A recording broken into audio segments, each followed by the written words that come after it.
저희 첫 번째 순서는 신학연구소 소장이신 최경천 교수님께서 나오셔서 환영사를 해 주시겠습니다. 큰 박수로 맞아주시기 바랍니다.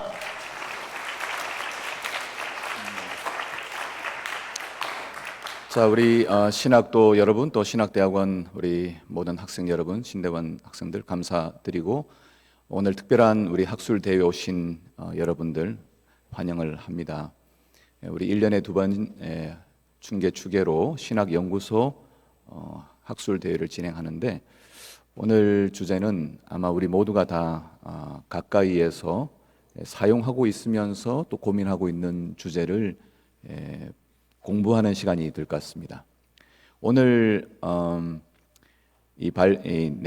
순서를 위해서 정말 이 분야에 또 여러 영역들이 있을 텐데 특별한 두 교수님을 모셨습니다. 여러분 앞에 계시는데 우리 김재인 교수님, 먼저 좀 소개해드리겠습니다. 우리 김재인 교수님은 또 우리 경희대학교에서 근무를 하시고 베스트셀러 작가이십니다. 그래서 오셨습니다. 여러분 환영해 주시면 감사하겠습니다. 감사합니다. 귀한 발걸음 해주셨고요. 우리 두 번째 발표해 주실 분은 우리 오영진 교수님이십니다. 여기 보시는 것처럼 서울과기대 융합과학 교양학부 두 분의 이제 논문을 제가 읽게 되었는데 저로서는 따라잡기 힘든 이해가 어려운 영역이라고 생각이 들었습니다. 아마 큰 공부가 될 것 같습니다. 우리 오영진 교수님 소개하겠습니다. 감사합니다. 자, 먼저 이제 발표를 듣기 전에 약간의 환기를 하고 또 주의를 가지면서 경청해 주실 것을 요청해 드리는 의미에서 제가 한 가지 이야기를 드리겠습니다. 최근에 저도 이제 퍼플렉스티하고 챗GPT, 그 다음에 며칠 전에 나온 노트북 LM까지 제가 이제 활용하고 있는 상황인데, 제 논문을 집어넣어 가지고 제가 발표를 위해서 소위 파워포인트를 노트북 LM에 집어넣고 생성을 시켰습니다. 그러고 난 다음에 제가 두 손 두 발 다 들었습니다. 졌다. 나는 내 스스로 이렇게 만든 생성물을 만들어낼 수 없는데 얘가 저를 위해서 만들어준 겁니다. 그리고 옆에 계시는 또 다른 교수님이 최근에 우리 교과 공부를 하고 있는데, 교과 공부를 AI에 집어넣어서 음성으로 변환시켜서 티칭하는 파일도 만들고 성경절을 집어넣어 가지고 음악을 만들었는데, 이거는 보통의 작곡가가 할 수 있을까? 제가 그거 듣고 졌다 그랬습니다. 그러니까 지금 이만큼 AI의 기술과 기능들은 우리가 보편적으로 생산해내는 그 기술들을 능가해 나가는 것처럼 보여져서 우리에게 충격을 주고 있습니다. 그러면서도 동시에 드는 생각이 뭘까요? 그러면 AI들이 이렇게 만들어낸다면 나는 뭘 해야 되지? 나의 역할은 무엇이지? 내 자리는 어디로 가지? 하는 생각을 하게 된 것입니다. 오늘 두 분의 발표는 제가 발표 글을 읽고 난 다음에 느낀 것은, 우리 김재인 교수님은 AI 시대의 인간의 자리, 인간의 역할에 대하여 지켜야 될 투쟁의 어떤 그 지점으로 보고 굉장히 강력한 인간다움을 지키기 위한 말씀을 하실 겁니다. 이해됐죠? 그 다음에 두 번째 우리 오영진 교수님께서는 실제 이 언어를 가지고 글을 만들어내는 이 시장 또는 그 현장에서, 필드에서 AI를 통해서 얼마만큼 디테일하게 우리의 표현들을 인간적인 표현으로 만들어낼 수 있을까, 이런 고민들을 미학 쪽에서 또 언어학 쪽에서 하신 것 같습니다. 두 분의 이야기는 AI 시대의 불가피한 활용과 함께 또 인간이 어떤 자리에서 어떤 태도와 또 입장과 철학을 가져야 되는지에 대한 중요한 두 가지 이 주제에 대하여 말씀을 주시겠습니다. 기대가 되죠? 네, 그러면 시간이 귀하니까 시간을 진행하도록 하고 모든 분들을 다시 한번 환영합니다. 감사합니다.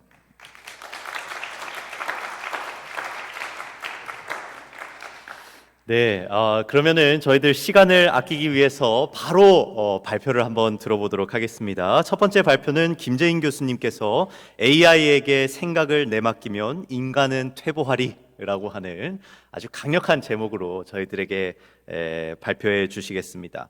AI 시대의 인간의 사고는 어떻게 지켜져야 할까요? 저희들 기대하면서 발표를 들어보도록 하겠습니다.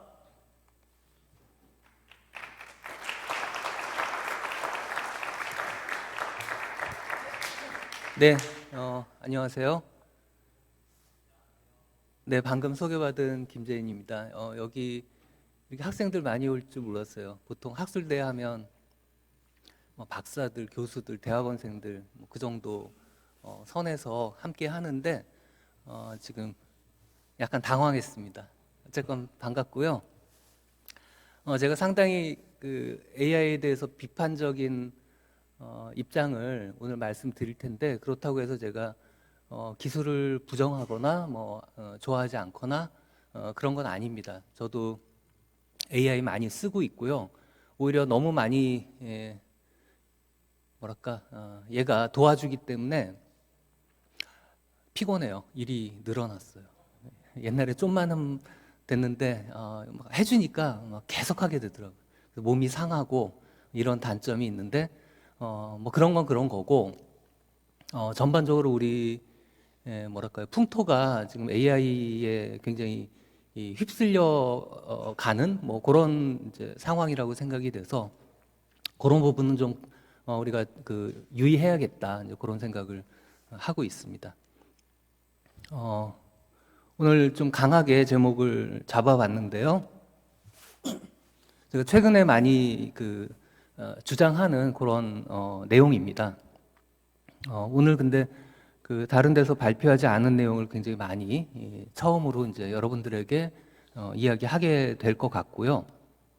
지금부터 간단하게 제가 쓴 글을 좀 짚어가면서 말씀을 좀 드리겠습니다. 텍스트를 보여주셔도 될 것 같은데요. 자, 우선 첫 번째로 인공지능이 뭐냐, 이걸 좀 우리가 짚고 가야 될 것 같습니다. 너도 나도 인공지능 얘기를 하는데 막상 들여다보면 다 다르거든요.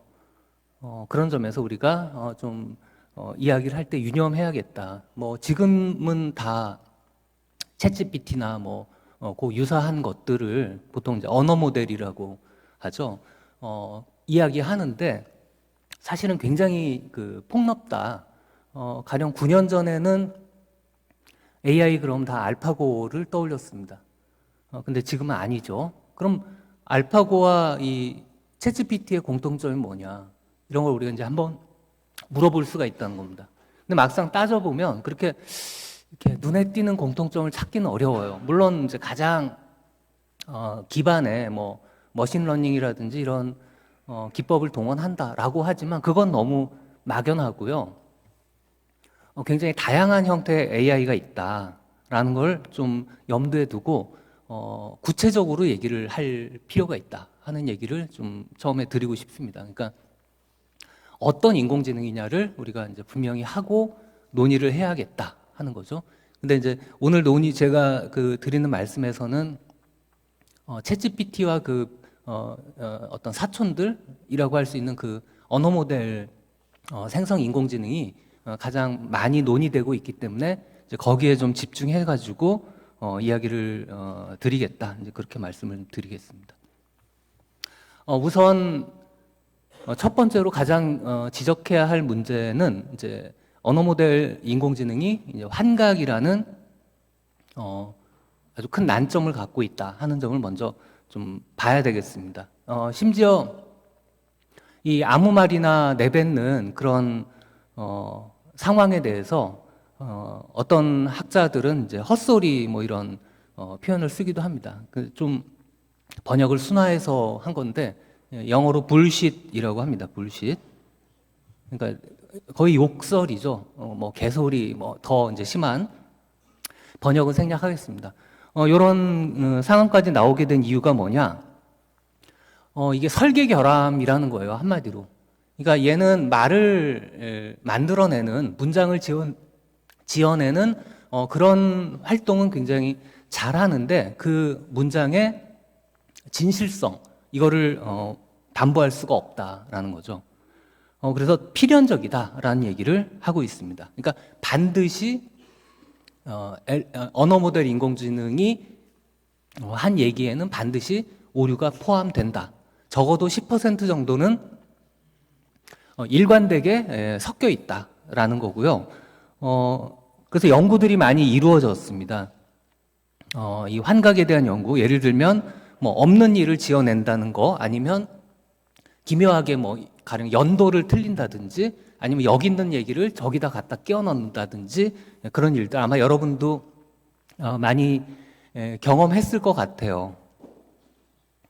사실은 이제 이 챗GPT가 만들어준 문장을 그대로 교수님께 제출하면 낭패를 볼 수밖에 없습니다. 여러분 눈에는 뭐 다 맞는 얘기 같아 보이지만 실제 교수님들이 보기에는 엉터리 얘기들이 굉장히 많이 이제 눈에 띄는 거죠. 그럼 얘가 챗GPT 돌려서 그냥 제출했구나. 확인도 안 하고 반드시 확인을 해야 됩니다. 자, 그래서 이제 이 문제를, 이 환각 문제를 해결하기 위해서 연구자들이 동원한 기법이 RAG라는 기법입니다. 이게 영어로 이제 Retrieval Augmented Generation 이렇게 표현하는데요. 여기서 Retrieval이라는 건 Retrieve, 인출한다, 꺼집어낸다 이런 뜻입니다. 즉 백과사전처럼 정답이 있는 문서를 먼저 주고 이 안에서만 끄집어내라 라는 겁니다. 뭐 논문을 올려줄 수도 있고요. 특정 믿을 만한 언론사 같은 사이트 여기에서만 가져와라 이렇게 얘기할 수도 있습니다. 이런 다양한 기법을 포함해서 이제 이 RAG라고 이제 부릅니다. 검색, 증강, 생성 뭐 이렇게 대략은 번역할 수 있겠어요. 근데 이제 그런 기법도 문제가 발견이 됩니다. 이 BBC 아시죠? 영국의 공영방송. 이 BBC에서 검사를 한번 해봤어요. 어떤 식으로 검사를 했냐면 자기네 사이트를 이제 열어준 겁니다. 그 다음에 중요한 4개, 이 4개 보시면 챗GPT, 퍼플렉시티, 마이크로소프트 코파일럿, 구글 제미니 이렇게 이제 4개를 열어주고 100개의 질문을 하고 거기에 이제 대답하도록 요청을 한 겁니다. 자, 말하자면 야, 니네들은 BBC 사이트에 있는 내용만 가지고 답을 해 라고 실험을 한 거죠. 근데 거기에서 5분의 1이 명백한 사실 오류였다라는 게 확인이 됐어요. 5분의 1, 20%. 뭐 여러분 얼마 안 된다고 생각할지 몰라도 굉장히 많은 오류입니다. 그리고 BBC에서 인용한 거에 10분의 1 이상이 오류다. 기사에 존재하지 않거나 내용을 바꿔치기 했다. 이런 문제가 발생했다는 겁니다. 이게 여기 하나만 조사한 건 아니고요. 다른 연구자들이 이 컬럼비아 대학의 저널에다가 이제 발표를 했는데 여기도 이제 비슷합니다. 결국은 퍼플렉시티, 그록, 챗GPT 서치, 코파일럿, 제미니 서치 이런 18개의 대표적인 AI를 활용해 가지고 각각 1600개 이상의 질문을 집어넣는데 60% 이상이 부정확한 응답을 보였다. 그리고 그록 3 이거는 이제 약간 이 조사가 여기 날짜 보시면 올 봄인데요. 뭐 지금 많이 좀 나아지기도 했을 겁니다만 이 일론 머스크가 만든 그록 3는 94%가 오류였다. 그러니까 쓸 수 없다는 거예요. 이 이제 논문을 보면 거기에 가장 성능이 좋은 게 퍼플렉시티 프로. 아까 우리 소장님도 말씀하셨죠. 이 퍼플렉시티 프로가 가장 좋은데 그거마저도 거의 절반이 오류를 포함하고 있습니다. 야, 이게 이제 뭐냐? 결국 그리고 한 가지 더 이제 이른바 유료 있죠, 유료 프로그램이 더 나을 것 같은데 그렇지도 않았다라는 겁니다. 그러니까 비싼 돈 주고 유료를 돌려봤자 별 소용없다. 된다라는 거죠. 뭐 몇 가지 더 있지만, 그리고 이제 또 하나, 이 검색형, 경우에 이제 문제가 하나 더 있는 게, 이 질 좋은, 논문들은 현재 다 유료로 막혀 있습니다. 한국에도 여러분 이제 사이트 아실 텐데, 리스라는 사이트에, 국내 논문들이 이제 다 모여 있죠. 거기 이제 몇몇 업체들이 있습니다. 그걸 이용하려면 뭐 논문 한 편당 몇천 원씩 내야 돼요. 외국도 마찬가지입니다. 좋은 품질의 논문은 유료 장벽에 이렇게 막혀 있어요. 그렇다면 챗GPT건 이런 그 언어 모델 인공지능이 그걸 검색해가지고 우리에게 답변하고 있느냐 하면 그렇지가 않습니다. 유료 품질 좋은 논문들에는 접근을 현재 못하고 있다. 이렇게 보면 얘네들이 답변하는 게 얼마나 지금 검색을 해도 이 모양인데 질 좋은 논문들은 아예 검색조차 안 하고 있다라는 게 이제 확인이 된다는 거죠. 그런 점에서 여러분들이 사실은 학술용, 뭐 연구용, 조사용 이런 용도로 써서는 안 되는 겁니다. 질문하면 안 돼요. 진실을 얻기 위해서 질문하면 안 됩니다. 그리고 이제 우리가 꼭 책임지는 그런 게 필요한 영역들 있죠. 의료, 법률, 금융, 뭐 이런 문제들 잘못하면 이거 되게 큰 문제가 생기죠. 이런 영역들 역시 얘한테 의존하면 안 된다라는 게 이제 좀 확인이 됩니다. 자, 그 다음에 이제 세 번째 얘기로 좀 넘어가면요. 우리가 AI에게 일을 시킨다라는 게 이제 무슨 뜻일까? 이거를 좀 한번 생각해 보자 하는 시간입니다. 다시 말하면 생각을 맡긴다, 우리의 의사결정을 맡긴다라는 거죠. 예를 들면 우리가 어떤 글을 써달라라고 하고 그걸 그냥 가져다 쓰는 거예요. 그림을 그려달라, 뭐 PPT를 만들어달라, 코드를 짜달라 하고 그거를 별다른 검증 없이, 왜냐하면 검증은 반드시 필요하다고 좀 전에 말씀드렸잖아요. 근데 그런 거 없이 가져다 쓴다라는 게 맡긴다는 뜻입니다. 자, 우리가 지금 굉장히 많은 일을 AI한테 맡기고 있어요. 그런 상황에서 이 인간과 AI의 관계를 어떻게 설정하는 게 지금 단계에서 이제 필요할까? 이 문제를 좀 검토할 단계라고 생각을 합니다. 지금까지야 그냥 뭐 재밌으니까 지브리풍으로 뭐 그려줘, 뭐 PPT 만들어줘, 내 그 논문을 한 장으로 요약해줘, 막 이런 요구를 하는데 과연 이게 이제 일반화됐을 때, 특히 이제 나이 든 저희 같은 사람들 말고 여러분 같은 지금 학생들이 또는 더 어린 우리 중고생들, 동생들이 그런 일을 계속 한다라는 게 이제 어떤 의미일까를 좀 짚고 가야 할 단계다라고 말씀드리고 싶은데, 거기서 상당히 흥미로운 구절 하나를 이제 소개해 드리려고 해요. 아마 여러분들이 뭐 재밌으니까 한번 안 보신 분 보세요. 미스터 션샤인이라는 드라마 있습니다. 이제 일제 강점기 고무력을 배경으로 하는데요. 여기에 이런 대사가 나옵니다. 빼앗기면 되찾을 수 있으나 내어주면 되돌릴 수 없다. 굉장히 많은 의미를 담고 있다고 생각을 합니다.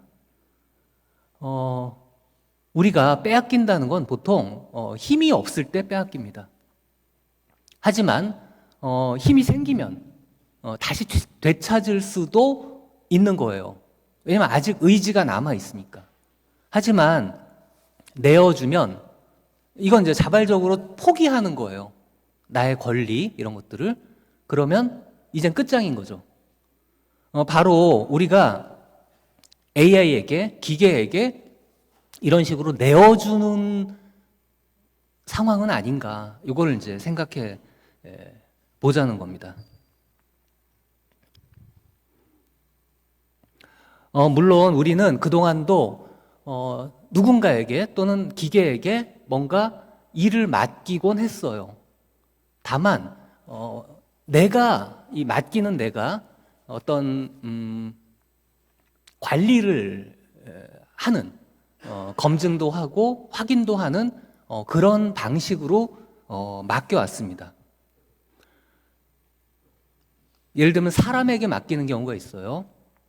사람한테 일을 맡긴다는 건 그 사람이 해온 일을 내가 어느 정도 검토하고 보완해서 그 다음에 뭐 가령 내가 김 과장이면 우리 김 대리가 해온 일을 김 부장한테 이렇게 넘기는 식으로 김 대리에게 일을 맡기는 경우 분명히 있습니다.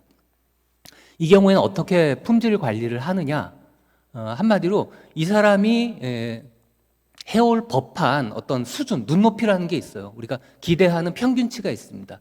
이제 그걸 바탕으로 그 정도 해올 거다. 한 8, 90% 정도를 이 사람이 맞춰서 나에게 가져올 거다라는 기대치가 있고, 만약에 그 기대치를 충족시키지 못하면 결국은 그 사람과 같이 일하지 못하게 되는 방식으로 이 사람에게 일을 맡길 때는 관리가 됩니다. 역시 이제 내가 주도하는 거죠. 그다음에 기계에게 일을 맡기는 경우들이 있습니다. 기계에게 우리가 일을 맡길 때 이 경우에는 검증하지 않아요. 검증하지 않습니다. 이게 중요해요. 왜 검증하지 않냐면 전자계산기에게 일을 맡겨요. 계산을. 아니면 엑셀에게 이 일을 맡겨요. 어떤 수식 계산 이런 것들을. 그 경우에 우리가 굳이 검산하지 않는 이유가 따로 있습니다. 그 이유는 여기 이제 화면에 제가 진하게 좀 적었는데 결정론적으로 작동하기 때문에 그렇습니다. 아마 여러분 신학을 하니까 이 결정론이라는 게 뭔지 대략은 알고 있을 거예요. 디터미니즘이라고 하는데 어떤 입력을 주면 정확하게 어떤 결과물을 낸다는 뜻입니다. 그런 경우에 엑셀을 우리가 굳이 검증하지 않는 게 이 기계가 결정론적으로 작동하기 때문이다. 이렇게 얘기할 수 있다는 거죠. 만약에 결정론적으로 이게 작동하지 않고 오류를 내거나 뭐 버그가 생기면 어떻게 되느냐? 우리가 그걸 안 쓰겠죠, 엑셀을. 그럼 마이크로소프트가 망합니다. 따라서 이런 방식으로 품질 관리를 해왔다는 겁니다. 근데 지금 유행하고 있는 인공지능의 대다수는 뭐 이제 블랙박스라는 문제도 있지만, 즉 어떻게 일이 처리되는지 우리가 모른다라는 문제도 있지만, 그것보다 언어 모델 인공지능의 경우에 아까 말씀드렸던 이제 환각을 너무 많이 내포하고 있다는 문제 때문에 사실은 결정론적으로 작동하는 기계가 아니고, 그런 점에서 우리는 얘를 쓸 때 굉장히 조심해야 한다라는 상황이 이제 초래되고 있습니다. 자, 그 다음에 이제 다른 문제 좀 보겠습니다. AI를 계산기처럼 써도 될까? 이렇게 제목을 달아봤는데요. 전자계산기를 우리가 쓰는 문제, 우리가 다 쓰고 있어요. 암암리에 핸드폰이건 아니면 엑셀이건 이런 형태로 이제 쓰고 있는데, 이걸 지금 쓰는 것과 아니면 이제 여러분 말고 공대생들이 이 계산기를 쓰는 것과 초중고 아이들이 계산기를 쓰는 거에 차이가 있지 않냐 하는 문제를 좀 말씀드리고 싶어요. 아이들은 사실은 이제 발달 단계에 있습니다. 아직 뇌가 발달하지 않았고요. 굉장히 많은 훈련이 필요합니다.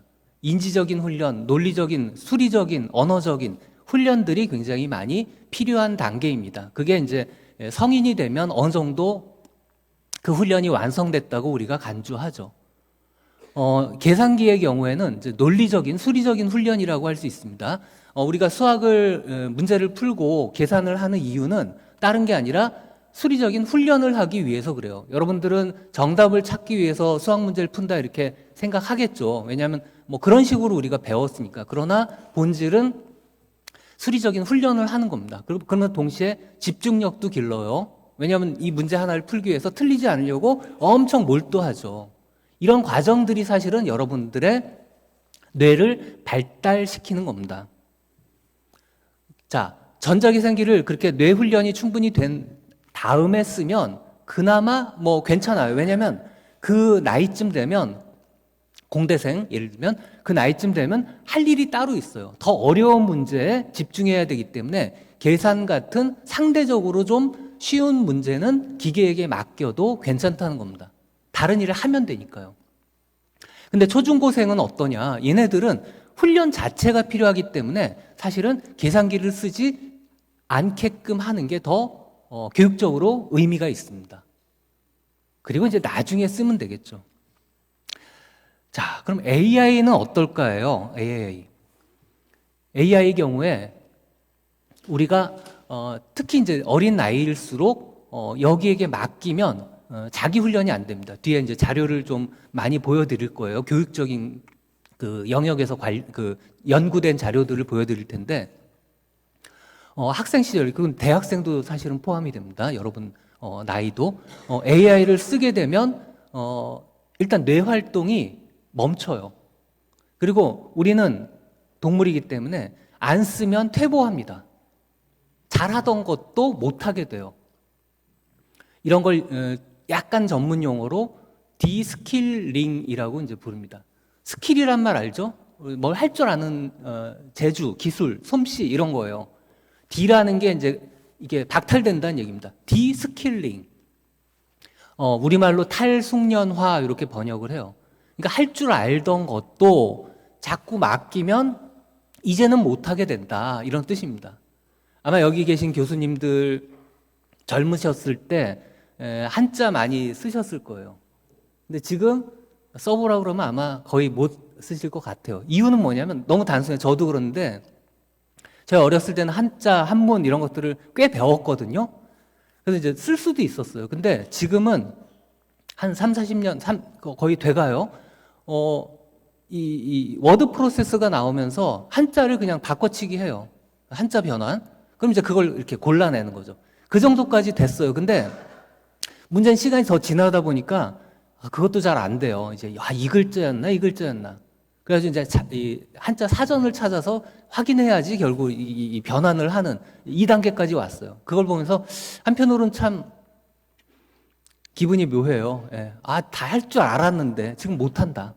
근데 이런 부류의 일들이 전방위적으로 일어날 거다라는 겁니다. 이거는 우리가 이 스마트폰이 생기면서 전화번호를 외우고 있다가 까먹는 것과는 질적으로 다르다고 생각해요. 전화번호 외우는 거는 그렇게 뛰어난 능력은 아닙니다. 뭐 좋긴 하지만 그러나 지금 뭐 전화번호 몇 개 기억 못 하잖아요. 우리 모두가 인간이 다 이제 그렇게 됐는데 그거는 그래도 큰 퇴보다 이렇게 얘기할 수는 없겠지만 다른 부류의 능력, 특히 이제 사고력, 집중력 이런 부류의 능력이 퇴화하는 거는 인류에게 분명히 굉장히 큰 문제다 이렇게 이제 얘기를 할 수 있다는 겁니다.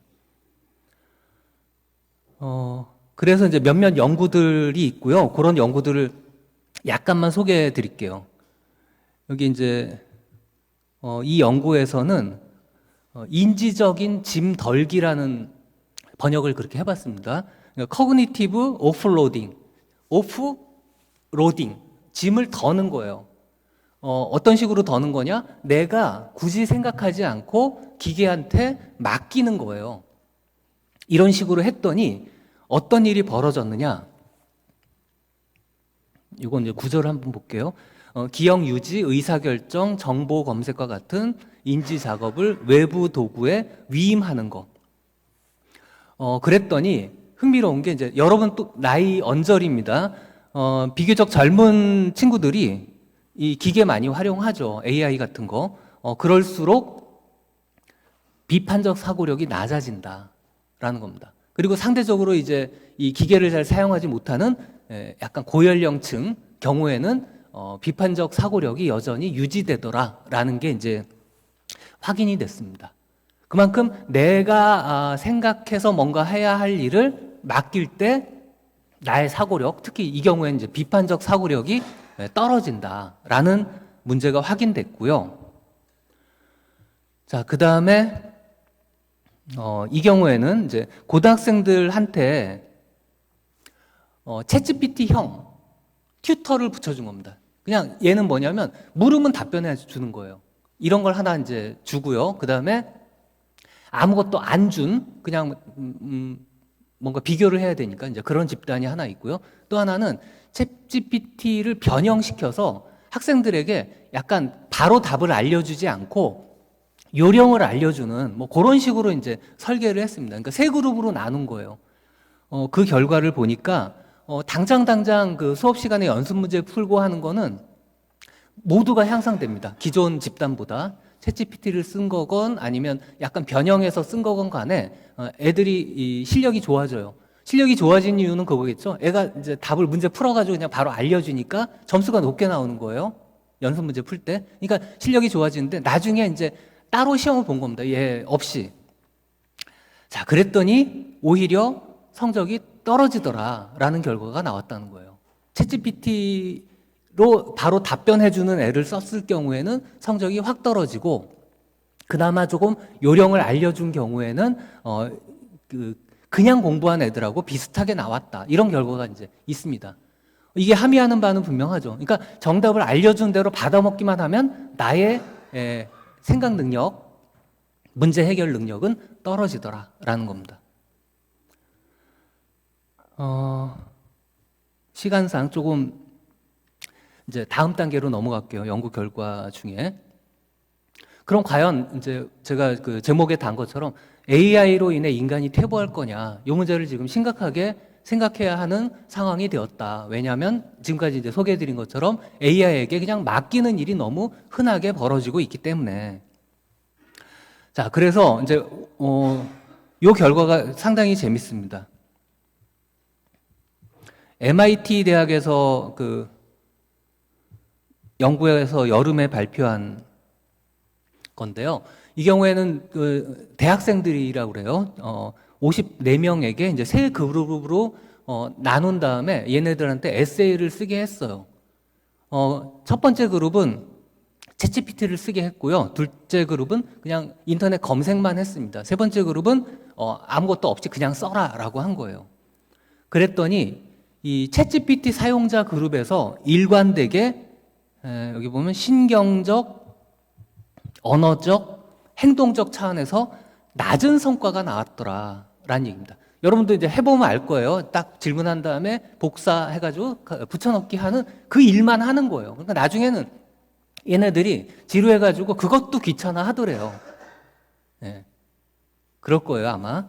근데 이제 나중에 이걸 이제 한 몇 달 진행한 다음에 보니까 이 뇌파를 측정하면서 이제 관찰을 했는데 인지 활동이 이제 뇌 활성도 이게 챗GPT 사용자 그룹은 현저하게 떨어지고 그냥 쓰게 했던 그룹은 굉장히 활동량이 많았다라는 조사가 나왔습니다. 그 얘기는 뭐냐면 자기가 좀 골치 아픈 일이죠. 골치 아프니까 머리를 쓰니까 머리가 막 엄청 돌아가는 거예요. 이 활동을 할 때 결국 인지 발달이 이루어진다. 여러분 나이대 사람들에게 이제 조사를 한 내용이거든요. 그 다음에 자신의 글에 대한 확신, 그리고 그 쓴 내용을 기억하는 거, 이런 면에서도 챗GPT 썼던 사람들은 거의 확신도 없고 기억도 못하고, 반면에 자기가 직접 쓴 사람들은 내 글이다라는 어떤 애정, 요것과 더불어서 내용도 잘 기억하더라라는 게 이제 확인이 됩니다. 아마 여러분들이 경험하고 있을지도 모르겠습니다. 직접 하는 게 무조건 도움이 됩니다. 지금 당장은 그냥 편리하게 제출하고 뭐 학점 받고 하는 그 과정이 중요하다고 생각할지 모르겠지만 4년 동안 그렇게 여러분들이 지내고 나면 바보가 됩니다. 남는 게 없어요. 그러니까 여러분이 사회에 나가서 할 수 있는 일이 그만큼 떨어진다는 겁니다. 할 수 있는 게 별로 없어져요. 그러니까 이런 시기일수록 자기를 좀 더 다지는, 힘들더라도 그런 과정이 이제 필요하겠다. 그 다음에 이 어떤 칼럼니스트가 이제 인간의 뇌 능력이 정점을 지났는가라는 연구를 좀 얘기했는데 핵심은 2012년경을 정점으로 해서 이게 점점 떨어지더라. 조사를 했는데, 그러니까 수리력, 언어력, 과학, 뭐 응용력, 요걸 이제 조사한 게 OECD에서 피사라는 곳에서 정기적으로 조사하거든요. 근데 정기적인 조사 결과 2012년을 정점으로 떨어지더라라는 게 이제 확인이 됐다는 겁니다. 그럼 왜 그 무렵에 이 사람들의 어떤 평균적인 성적이 계속 오르다가 떨어졌느냐? 그 문제에 대해서 이 필자는 추정을 하기로 텍스트에서 시각 매체로 바뀌었다. 한마디로 책을 안 읽고 이 스마트폰만 들여다보더라 라는 게 이유라고 일단 제안을 합니다. 근데 이건 뭐 더 자세하게 여러분들에게 말씀드리긴 뭐하지만 실제 종이책을 읽을 때의 인지 활동과 이 스크린이나 이런 그 디스플레이로 읽을 때의 인지 활동이 굉장히 차이가 난대요. 그래서 뭐 제일 중요한 게 이제 집중력, 기억력 이런 것들인데 그런 부분에서 종이책의 효과가 탁월하다는 겁니다. 근데 지금 종이책으로 읽는 경우 드물잖아요. 이렇게 되면서 문제가 생겼다고 이분은 지적을 합니다.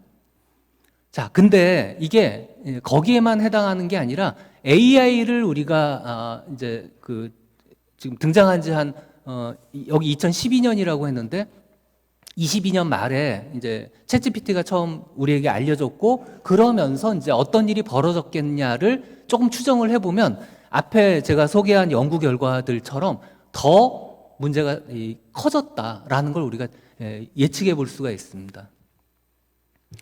그래서 생물학적으로 우리가 갖고 있는 뇌의 잠재력은 여전하지만 실제로 그걸 쓰지 않기 때문에 점점 퇴화하는 일이 벌어지고 있는 게 아니냐, 이제 그런 진단을 해볼 수 있다는 겁니다.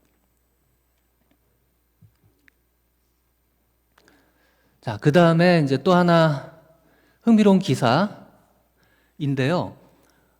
이 챗GPT가 등장하면서 거의 모든 학생들이 그걸 사용하려는 유혹에 빠지고 있다. 치팅이라고 그러죠. 부정행위, 시험이나 과제 제출. 아마 여러분들도 그런 유혹에 굉장히 많이 빠질 거예요. 자, 근데 이제 문제는 뭐냐?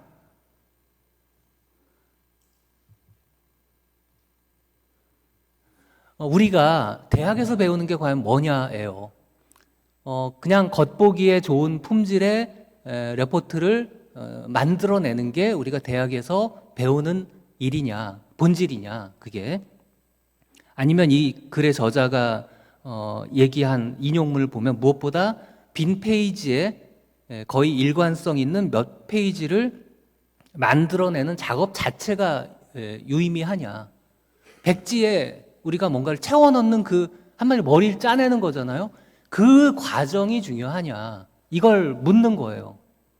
근데 사실은 그 과정으로부터 우리가 어려운 일을 극복하고 뭔가를 해내는 그런 능력이 길러지는 거죠. 그래서 이 한 교수가 이제 하는 얘기가 되게 재밌어요. 여러분이 재미없게 느낄지도 모르겠지만 만약에 학생, 당신이 AI 작업을 제출한다면 당신은 실제로 AI 엔진의 인간 비서와 다름없고 그렇게 되면 당신은 쉽게 대체될 수 있을 거다. 그죠? 대체되겠죠, 당연히. 누가 해도 그건 되니까.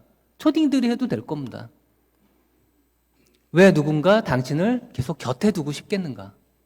굉장히 심각한 물음이라고 생각합니다. 과연 여러분들은 이런 상황에서 이제 어떻게 행동하는 게 좋을지 한번 생각을 해보시면 좋을 것 같습니다. 자, 그 다음에 이제 또 다른 교수가 쓴 글에서 이제 인용하는 게 있는데 학생들에게 또 이렇게 얘기를 하는 거예요. 챗GPT로 작성한 논문을 제출할 거라면 교수인 저는 모든 작업을 챗GPT로 평가할 것이다. 그리고 우리 모두 해변으로 놀러 가자. 얼마나 좋아요. 그죠? 자, 이게 이제 함의하는 게 뭐냐. 결국 이게 얼마나 서로 무책임하냐 하는 거죠. 여러분들이 챗GPT로 자꾸 내면 우리 교수님들도 그렇게 평가할 겁니다. 그러나 그건 여러분들이 항의할 거리는 안 되죠. 왜냐면 출발은 여러분들이 했으니까. 자, 이제 마지막 부분입니다. 그러면 AI가 모든 걸 해주면 우리가 그 시간에 더 좋은 일을, 유용한 데 시간을 쓸 수 있을까예요. 근데 그 답은 대체로 부정적입니다. 왜냐면 인간은 본질적으로 게을러요. 여러분이 월리라는 영화를 본 적이 있는지 모르겠어요. 애니메이션 영화인데 픽사에서 만들었습니다. 이 영화를 보면 사람이 머리도 안 쓰고 몸도 안 써요. 그래서 몸은 이만해지고 그냥 생각은 그냥 안 하고 계속 맛있는 거 먹고 놀기만 하는 그런 장면이 나오는데 인간이 그렇게 될 우려가 굉장히 크다는 겁니다. 생각을 직접 안 하기 때문에. 근데 우리가 생각을 안 하면 어떻게 되느냐? 결국은 계몽주의 이후에 우리가 얻어온 굉장히 많은 소중한 가치들을 상실하게 될 거다. 신분제 타파, 양성평등, 민주화, 복지, 포용, 배려 등 이게 중요한 가치들을 이제 더 이상 동의하지 않는 거예요. 그러니까 여기서 예를 들면 여자들은 다 나가 이렇게 이제 당장 시작되는 거예요. 그런 일들이 지금 벌어질 가능성이 크고요. 그거는 이미 전 세계의 극우적인 운동 속에서 확인이 되는데 그 배경에 이런 우리의 사고를 멈추는 그런 활동이 숨어 있다. 그렇게 얘기할 수 있겠습니다.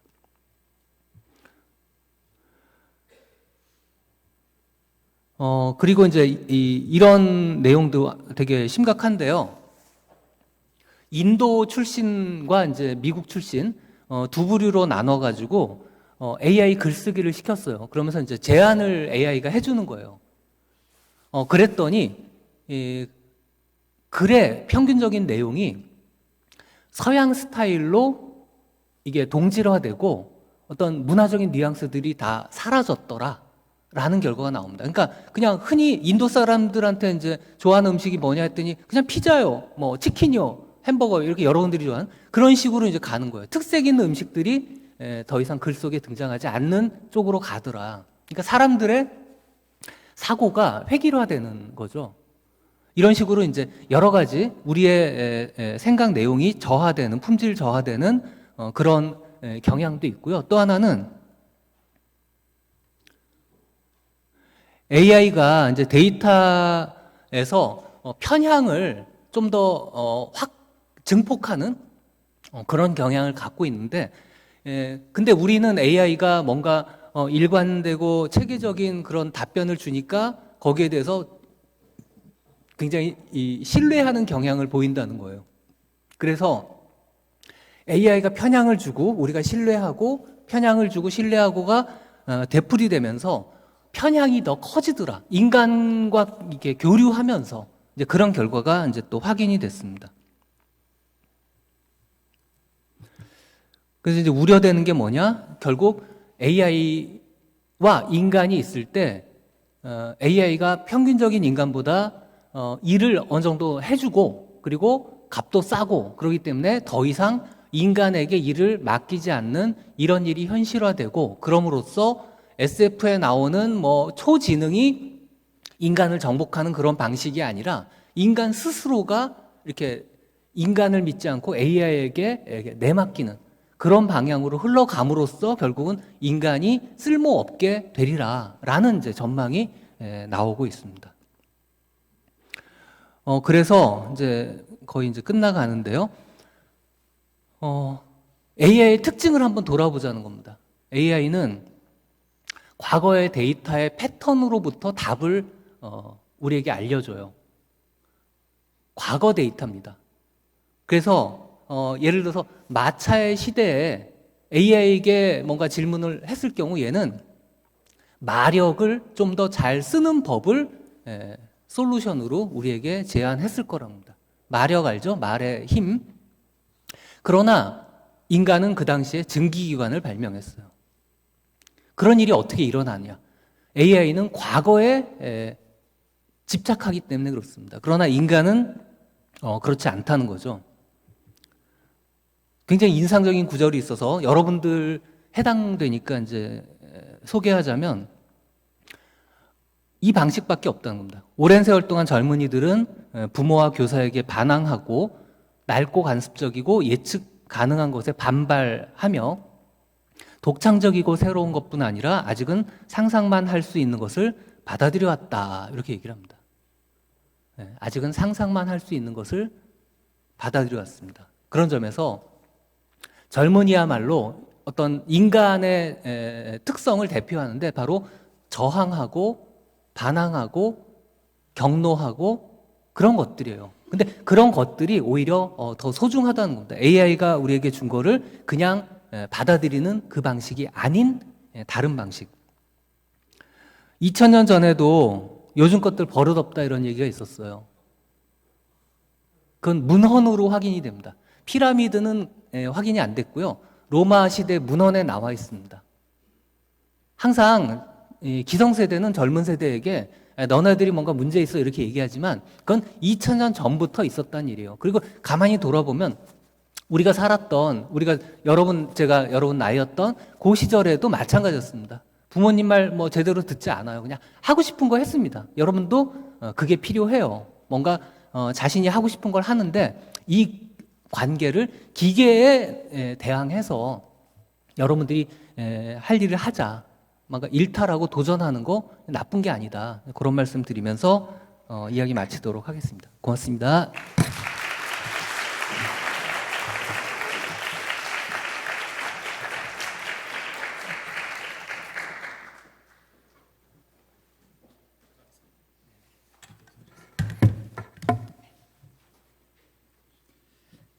예, 감사합니다. 교수님 귀한 발표 잘 들었죠? 예, 여러분들의 사고력을 지금 이 시간 마음껏 발휘하시기를 먼저 이 시간 잘 발휘하시길 기대합니다. 두 번째 발표는 오영준 교수님께서 발표하십니다. AI 미학, 보관, 글리치, 침묵이라고 하는 제목인데요. 여러분들 무슨 얘기인지 벌써 모르겠죠? 우리들의 사고력과 판단력을 잘 활용할 수 있는 그런 기회가 되지 않을까 싶습니다. 그러면 교수님의 발표 저희들 함께 잘 귀 기울여 듣도록 하겠습니다.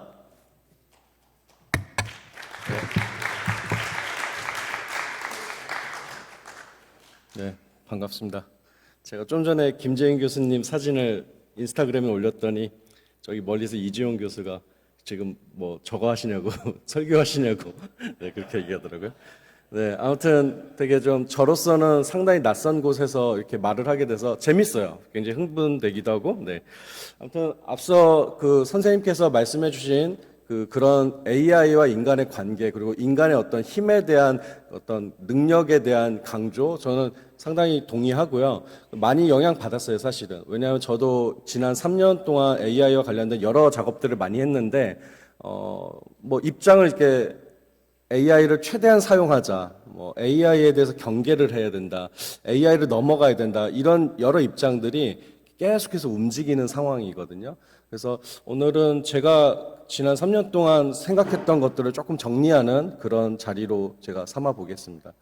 우선 제가 어떤 작업을 했는지 잠깐 보여드리면 이게 AI 호러 라디오라는 쇼인데요.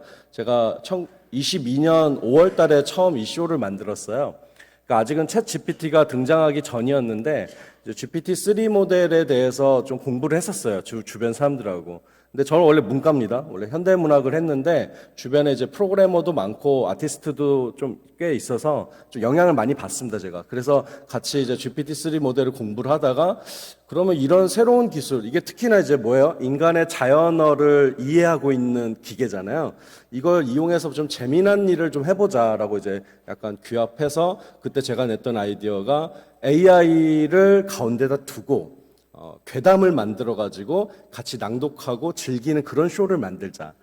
뭐 요즘 우리 심야 괴담 쇼 같은 프로그램도 있잖아요. 뭐 곽재식 작가님이나 그런 분들 모셔다가 이렇게 도시 괴담 서로 낭독하는 그런 것에 가장 스마트한 버전을 생각을 해본 거예요. 아무튼 요때 요 쇼는 성공했습니다. 4시간 동안 이루어진 일종의 온라인 쇼였고요. 이때 접속한 사람이 160명이었고 그들도 각자 다 어떤 지분이 있었어요. 어떤 지분이 있냐면 중간에 어떤 이야기를 뒤틀 때 이렇게 투표를 해가지고 의사 결정을 하기도 했었고요. 그리고 일부는 어떤 문장을 제시를 해서 AI에게 이제 좀 이렇게 일종의 첨삭을 하도록 맡기기도 했고요. 그래서 AI의 목도 있고 인간들의 목도 있고 뭐 그걸 주최한 우리 같은 프롬프터들의 목도 있는 좀 다중 저자의 그런 엔터테인먼트였어요. 그래서 4시간 동안 만든 것은 그 프랑켄슈타인이라는 소설이 있지 않습니까? 메리 셸리의 그 소설의 마지막 그 결론부를 바꿔버렸어요. 그래서 A4로 한 6페이지에서 7페이지 정도 사이로 이제 길게 다시 다른 그 결말을 만들어내는데 성공했죠. 근데 재밌었어요. 왜냐하면 이때는 아직까지 대중적이지 않았던 기술이었기 때문에 들어왔던 사람들이 굉장히 깜짝 놀랐었죠. 어떻게 저게 가능하지? 근데 이제 드디어 기계가 인간의 어떤 작품들을 손댈 수 있구나, 아니면 뭐 인간들이 이제 이런 걸 또 사용할 수 있구나, 이런 거 이제 좀 열광한 그런 느낌이었습니다. 이후에는 이제 이런 작업도 해봤어요. 챗 GPT 워라고 해서 1년 뒤인데, 요때는 이제 아예 이제 호러 라디오 쇼 이후니까 그 챗 GPT 이후여서 챗 GPT 같은 것들을 뭐라 불러요? 생성 인공지능이라 부르지 않습니까? 그때 이제 나왔던 굉장히 많은 상업적인 서비스들이 있어요. 그래서 뭐 이미지, 텍스트 투 이미지, 텍스트 투 텍스트, 뭐 텍스트 투 비디오, 텍스트 투 사운드, 이런 여러 기술들을 다 이용해 가지고 앞에 있는 3명, 가운데 있는 사람이 저예요. 연출이자 이제 스토리 프롬프터고, 양쪽에 이제 사운드, 이미지 프롬프터 분들이 이제 붙어 가지고 3명이 2대씩 6대 컴퓨터와 그리고 한 8개 이상의 서비스를 연결을 해서 이때 120명의 관객이 있었어요. 이게 리얼한 관객들이죠. 그 관객들하고 즉흥으로 이야기 만드는 쇼를 했었어요. 요때도 어찌됐건 아까 프랑켄슈타인처럼 어떤 이야기를 만드는 걸 했는데, 특징은 뭐다? 아무것도 정하지 않았다, 그날. 이 쇼예요. 쇼인데 어떤 라인이 없는 거예요. 정해진 게 없는 거예요. 그래서 관객이 첫 마디를 누군가 한마디 해줍니다. 그럼 그것이 재료가 돼서 이제 생성인공지능으로 첫 문장을 만들어내고, 그 문장을 계속해서 증폭시키는 그런 프롬프팅 실험을 통해서 이제 또 이야기를 만드는 거였어요. 그래서 SF 이야기가 만들어졌고요. 본의치 않게. 그래서 먼 미래에 AI에 대항하는 인간들의 시위가 있었어요. 그런 이야기예요. 그래서 그 인간 시위대 이야기를 만들었는데 굉장히 저는 흥미롭게 봤습니다.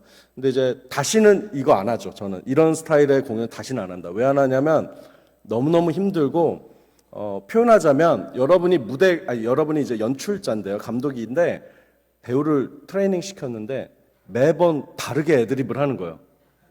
그런 배우예요. 그냥 그런 배우랑 일을 해야 되고, 무대 장치 잘 만들어놨는데 막 꺼져 있고 막 부서져 있고, 아니면 또 다르게 만들어 놓는 거 매번. 그런 사람들하고 일한다고 생각하면 돼요. 작품을 하는데. 어때요? 못하겠죠?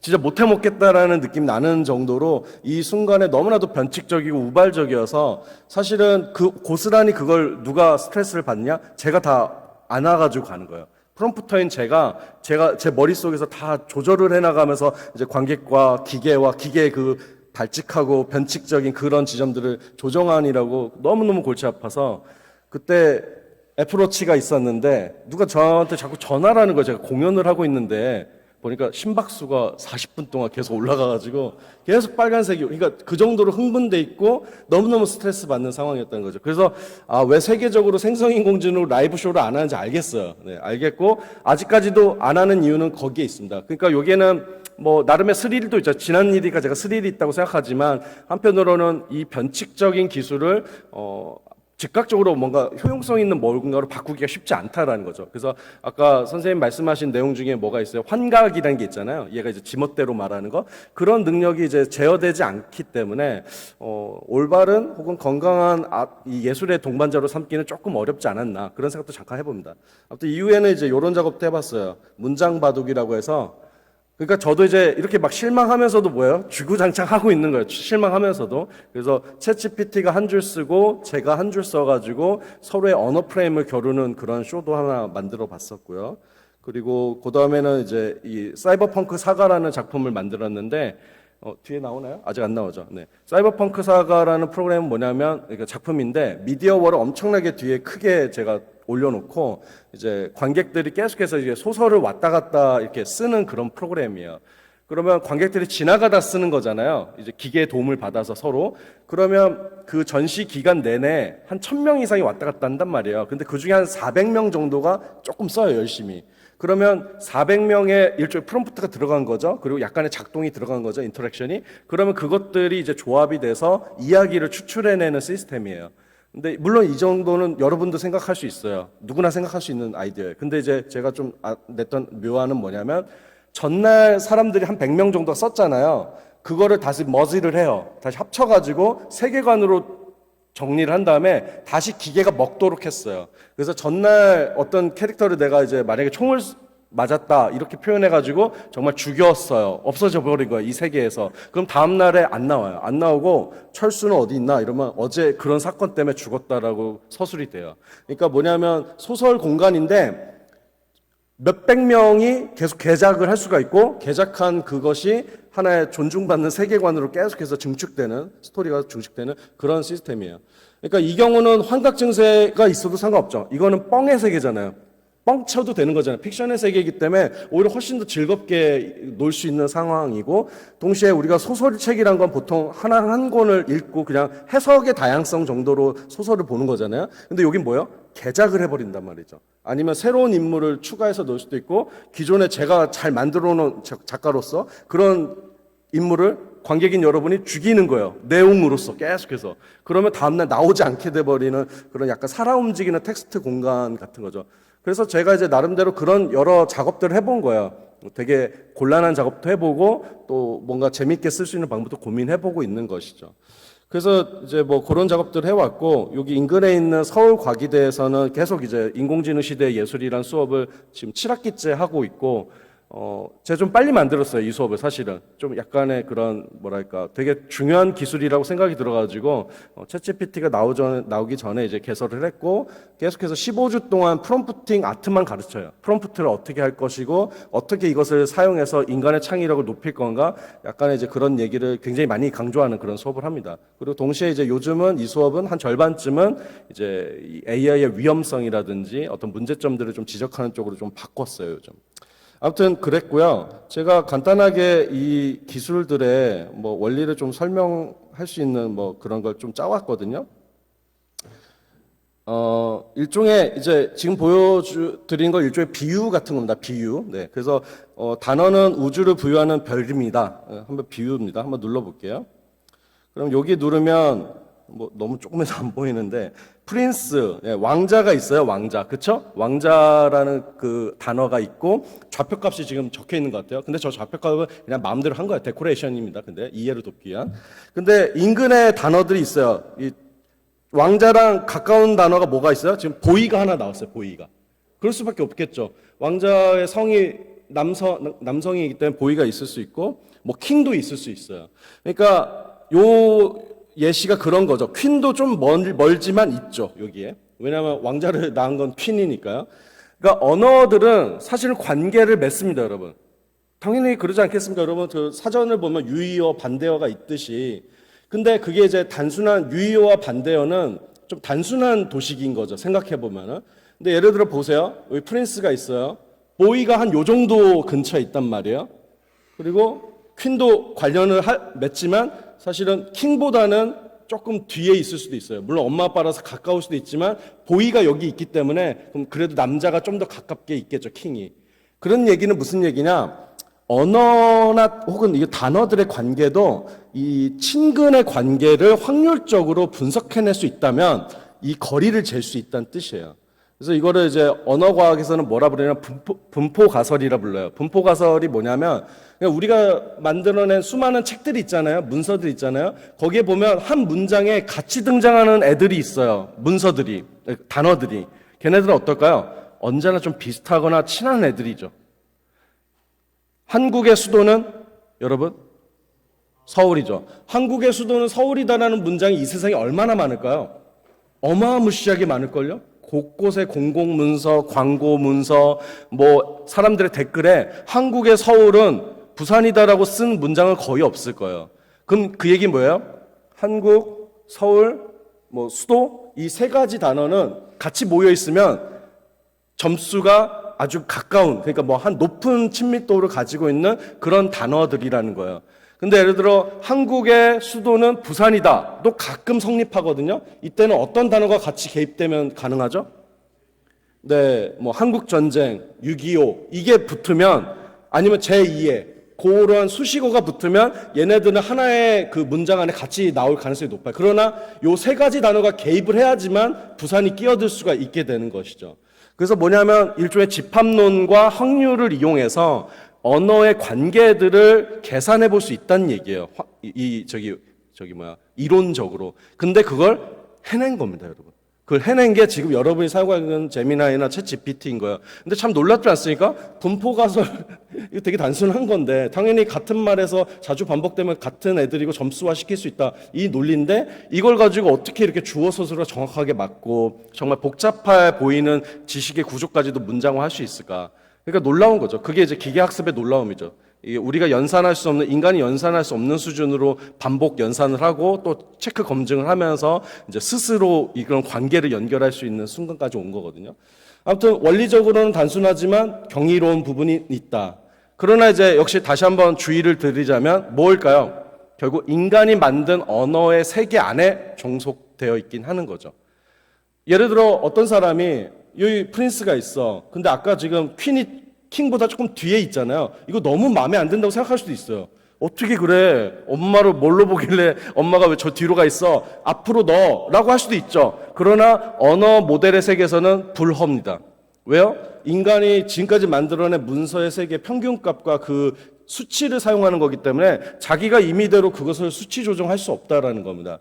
그래서 여러분이 스스로 개인이 되기 위해서 개인의 어떤 언어를 쓴다라는 것은 사실 언어 모델을 사용해서는 안 되는 부분이 있는 거죠. 해석을 만약에 여러분이 다르게 한다면 다르게 구사할 수 있는 스스로의 언어 능력이 있어야 되는 거죠. 아무튼 다시 돌아와서요.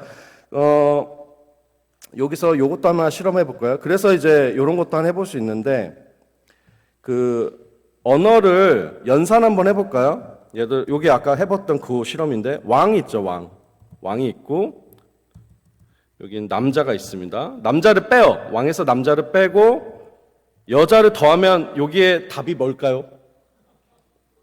언어산수예요, 언어산수. 여왕이겠죠. 한번 해볼까요? 연산되는지. 연산되도록 만든 거예요. 이 언어 관계를 얘가 이제 작동하도록 지금 제가 산수 계산기 만든 겁니다. 여왕 되죠. 재밌죠? 이거 계속 작동합니다. 그러면 이제 여러분 질문 하나 또 할까요? 요 앞에 계신 여학생분, 네. 다른 단어 하나 더 해볼까요? 누구든, 네. 왕에서 남자를 뺀 다음에 뭘 더 해봤어? 그러면 어떤 단어가 나올까? 이런 거예요. 부자요? 오케이, 알겠습니다. 남자를 빼고 부자를 넣었어요.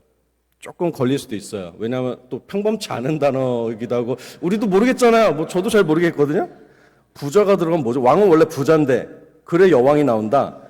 이런 거는 이제 전형적인 환각 증세. 왜냐 환각 증세냐면 얘도 답을 찾을 수가 없는 거죠. 이 부분은. 그렇잖아요. 남자 뺀 다음에 부자 들어가는 게 도대체 무슨 의미야? 하면 어떻게 되냐? 그냥 인근에 있는 단어들이 있죠.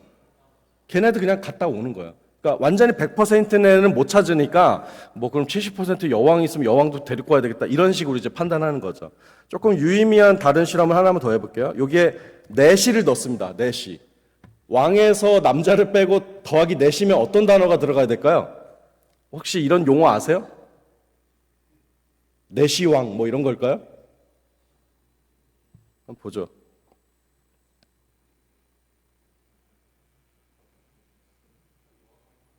또 여왕이 나오려나요? 여왕이 나올 수도 있죠. 세상에 뭐 그런 이야기들이 있을 수 있으니까 내시와 여왕의 공모 뭐 이런 게 있을 수 있으니까요. 네. 좀 오래 걸리네요. 어렵다고 생각하는 것 같아요. 왜 이러지? 나를 왜 이렇게 괴롭히지? 이런 거겠죠. 네. 조금 기다려보죠. 연산을. 뭘까요? 어떤 단어가 적합한 단어일까요? 여러분 아세요? 네? 내시? 유독 어려워하네. 이 상선. 네. 상선이란 말이 있어요, 여러분. 상선은 뭐예요? 일종의 그런 그 왕 옆에서 어떠한 그 권력을 차지하고 있는 신하를 상선이라 부르고요. 요거랑 비슷한 단어가 뭐였냐면 뭐 권신이란 말도 있고요. 중신이란 말도 있어요. 근데 그 이제 문맥에 따라서 조금씩 다르게 쓰는 말들이에요. 이걸 왜 제가 보여드리냐면 여러분 상선이나 권신, 중신이란 말 잘 안 쓰죠? 근데 언어 계산기를 이렇게 작동시켜 보니까 어찌됐건 약간 좀 적당한 방식으로 좀 알 수는 있죠. 이런 부분은. 물론 아까 여왕처럼 아예 세상에 존재하지 않을 때는 헛나가지만 우리가 정확한 어떤 그 단어의 어떤 좌표값들을 잘 이해한 상태로 이제 쓰면은 사실 우리도 잘 안 쓰는 단어들을 추천받을 수가 있는 거죠. 그러니까 뭐 우리가 좀 비판을 해볼 수는 있지만 이 모델의 어떤 그 비판적인 어떤 측면이 있지만 동시에 이런 측면도 있는 거예요. 평소에 쓰지 않는 그런 잠재적인 언어값들을 좀 사용할 수 있는 그런 어떤 가능성이 좀 열리는 거죠. 그러면 지금은 제가 간단히 산수를 시켰죠. 산수가 된다는 게 무슨 뜻일까요?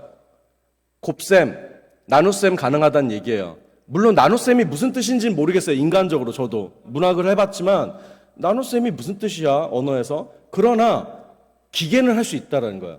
기계 입장에서는 이 언어들의 어떤 좌표들 안에서 이걸 다 수치화하고 점수화 시킬 수가 있는데, 이거를 나누기 했을 때 우리로서는 상상이 안 되지만 얘로서는 어딘가 도달할 수 있는 그런 값들이 있는 것이죠. 이해 가시죠? 그러면 여러분 곱셈 나눗셈이 가능하다는 건 뭐가 되는 거예요? 미적분도 가능한 거예요. 그러니까 뭐냐면 이 언어 모델을 단순한 그런 생동하는 언어 머신이나 생동하는 그 사전 머신 그렇게 사용할 것이 아니라 더 극단적으로 언어의 미적분까지 갖다 쓰는 방식이면 어떨까라는 아이디어를 드리는 거죠. 그러니까 평범치 않게 쓰는 거예요. 뭐 그 중에 하나가 이런 거예요. 예를 들어 창세기의 구절과 프랑켄슈타인이라는 소설의 구절이 있습니다. 양쪽이 있고 이 양쪽을 다 약간 학습을 시켜놨습니다. 일부 이렇게 집어넣고. 그리고 가운데에서 백토 경로를 만든다면 어떤 문장이 나올까라든지, 아니면 맨 왼쪽으로 창세기로 넣으면 어떻게 될까요? 그냥 창세기 구절이 나오겠죠. 맨 왼쪽으로 넣으면. 맨 오른쪽으로 넣으면 어떻게 됐어요? 프랑켄슈타인 구절이 나오겠죠. 근데 가운데서 만나게 하면 어떻게 될까요? 그러면 어찌됐건, 네, 지금도 그렇죠. 몬스터가 탄생하는 장면에 대한 구절이 생성돼 버렸죠, 지금도. 그러니까 뭐냐면 이 탄생에 대한 이런 구절과 또 이제 몬스터를 만들어내는 소설의 구절이 언어 벡터가 있단 말이죠. 어떤 그 공간들을 차지하고 있는데 가운데서 이제 만났을 때는 어떤 합성된 문장들이 나오는지를 볼 수가 있어요. 그러면 가운데도 가능합니까? 그러면 이런 것도 가능한 거예요. 30%도 가능하고 70%도 가능한 거죠. 이게 중요한 얘기예요. 제가 하는 얘기를 이것만 좀 집중해서 들으세요. 단순히 가운데에서 만나게 하는 건 언어 센스가 있는 인간들이 할 수가 있어요. 가운데서 하는 거는. 근데 야, 좀 나는 좀 마음에 안 들거든. 조금만 조절해봐. 25%로 조절해볼래? 창세기를 25로 하고 프랑켄슈타인을 75로 할래? 아, 아니야. 너무 좀 이렇게 몬스터블하게 났으니까 그러면 창세기를 90으로 하고 뭐 좀 재미있게 프랑켄슈타인을 10으로 넣을래? 이런 작업이 가능하다는 얘기예요. 이거를 이제 조금 어려운 말로는 이제 언어의 미분화가 가능하다는 걸로 제가 설명하겠습니다. 그러니까 음악으로 치면 여러분 신디사이저 많이 쓸 거예요. 사실 교회에서도 보통은 많이 쓰는데 여기는 이제 아주 엄청난 리얼 악기들이 있네요. 아날로그 악기들이. 근데 신디사이저의 장점은 뭐냐면, 단점도 있죠. 피아노 소리를 그냥 흉내낼 뿐이다. 자연의 소리를 흉내낼 뿐이다. 그래서 약간 좀 인조적인 느낌이 있지만 신디사이저의 가장 큰 장점은 글리산도가 된다는 거예요. 뭐냐면 우 이렇게. 이해가세요? 반에 반음도 가능하고 반음도 가능하고 그것들을 완전히 연속적인 음의 형태로 보여줄 수가 있어요. 마치 현악기처럼. 이 현악기 아니잖아요. 건반악기잖아요. 건반악기는 어찌됐건 평균율에 갇혀 있고 이 우리가 또 익숙해져 버린 그런 음계들이 있기 때문에 땅땅땅땅 이렇게 분절화되어 있다는 거예요. 그런데 신디사이저는 어때요? 요걸 흉내내지만 동시에 글리사운드가 가능한 악기로 변한다는 거예요. 그럼 그게 무슨 뜻일까요? 표현의 영역이 달라졌다는 뜻입니다, 여러분. 어떤 의미에서 좀 긍정적으로 표현하자면 조금 뭐 합성된 감각이라서 불쾌할 수는 있지만 그전에는 전혀 표현 안 되던 미세한 다른 표현도 어쩌면 이론상으로는 가능할 수 있다라는 얘기죠. 그래서 그런 얘기를 하려고 하는 거예요. 그러니까 지금 제 얘기는 챗GPT 얘기가 아니에요, 여러분. 챗GPT는 기본적으로 현재 우리의 입맛에 인간에게 아부하기 위해서 너무나도 많이 조련이 되어 있어요. 그래서 사실은 지금 제가 말하는 언어의 미분 가능성 같은 건 존재하지 않습니다. 챗GPT한테는. 근데 챗GPT의 API를 따가지고 지금 저처럼 이렇게 다른 식으로 언어 신디사이저를 만드는 방식의 실험이라면 그 미분을 끌어내서 뭔가 다른 표현들이나 아무튼 우리가 평범치 않은 언어의 어떤 그 영역에 실험을 해볼 수 있는 가능성이 높은 거예요. 그래서 무슨 얘기냐? 챗GPT를 쓰지 마시고 챗GPT API를 따가지고 수정해서 쓰는 법을 배워야 됩니다, 여러분은. 이해 가시죠? 그리고 요것들을 사실은 잘 활용하면 리포트를 내더라도 그냥 뚝딱 뭐 선생님 냈으니까 그냥 선생님 낸 문제 그냥 넣어가지고 뚝딱 해서 그런 성의 없는 사람이 되는 게 아니라 이거를 조정하고 내가 이렇게 이런 식으로 꺾은 다음에 이런 자료를 먹어서 이 자료에서는 25%를 가져오고 요 퍼센테이지에서 뭘 가져와서 이렇게 막 미세 조정을 막 해내는 거예요, 요 안에서. 사실 근데 그걸 해낼 수 있는 사람은 뭐예요? 이미 이 자료를 다 이해하는 자라고요. 모르는 사람은, 이 자료들을 정복하지 못한 사람은 이 신디사이저를 사용할 수가 없어요. 그러니까 어떤 면에서는 더 극단적으로 공부하는 방식이기도 해요. 예를 들어 어떤 주제에 대해서 우리가 공부를 하는데 영어권 자료를 본단 말이죠. 보통 우리가 영문. 근데 러시아 자료도 볼 수 있잖아. 중국 자료도 볼 수 있잖아. 지금은 다 볼 수 있잖아. 이 생성인공지능의 힘 때문에 그렇게 해버리라는 거야. 아예 완전히 가속하게. 그러니까 누가 만들어 놓은 틀 안에서 그냥 딱딱거리는 그런 장난감을 사용하는 게 아니라 뭐예요? 이렇게 조정을 해나가서 아예 그전 세대는 접근할 수 없었던 자료의 범위, 그리고 접근할 수 없었던 이런 조정의 범위들을 여러분 세대가 보여줘야 되는 거죠. 그래서 사실은 저는 챗GPT 시대의 교육은 양쪽으로 다 가야 된다고 생각하는데, 한쪽은 인간의 그 힘, 인간의 어떤 그 아날로그한 어떤 그 스스로 인지 자극을 할 수 있는 그 훈련, 그거 당연히 같이 가야 되고, 한쪽은 이 기술을 끝까지 다 써버리는 거예요. 끝까지. 이걸 이제 저는 뭐 다른 용어로 테이밍 테크놀로지라 부르는데, 길들여 버리는 겁니다, 여러분. 길들임 당하는 게 아니라. 그래서 길들여 버리는 일을 하기 위해서는 결국 여러분도 공부해야 되는 거예요. 이 부분에 대해서. 지금 이런 어떤 인공지능의 원리도 알아야 되고, 얘네들을 갖다 따서 어떻게 써야 되는지 그런 예제도 좀 찾아보고, 사실 이거 다 가능합니다. 저 다 독학으로 하는 거거든요. 예. 그러니까 저도 원래 문과예요, 여러분. 문과라서 잘 몰라요. 모르는데 그냥 조사해보면 나오니까 공부할 뿐이에요. 그럼 뭐예요? 결국은 알고 싶어 하는 마음이 있으면 가능한 거죠, 지금은. 이거 제한이 없는 거예요. 그전까지는 제한이 있었어요. 제가 한 5년 전만 해도 이 작업을 할 수가 없었다고요. 그냥 옆에 있는 코더 분들한테 막 빌어가지고 요걸 만들어주세요. 저 요게 뭡니까? 라고 해서 제가 모르는 전문 지식에 대해서 항상 이렇게 느리게 갈 수밖에 없는 부분인데, 지금은 사실은 이런 부분에 대해서 제가 접근이 가능해져 버린 거죠. 예를 들자면은. 그러니까 아무튼 뭐예요? 영문 자료만 볼 게 아니라 러시아 뭐 수많은 번역되지 않았던 자료들이 있잖아요. 그것들까지 여러분이 레포트에 포함한다면, 만약에 챗GPT를 이용한 레포트라도 저는 그건 너무 훌륭할 수 있다고 생각합니다.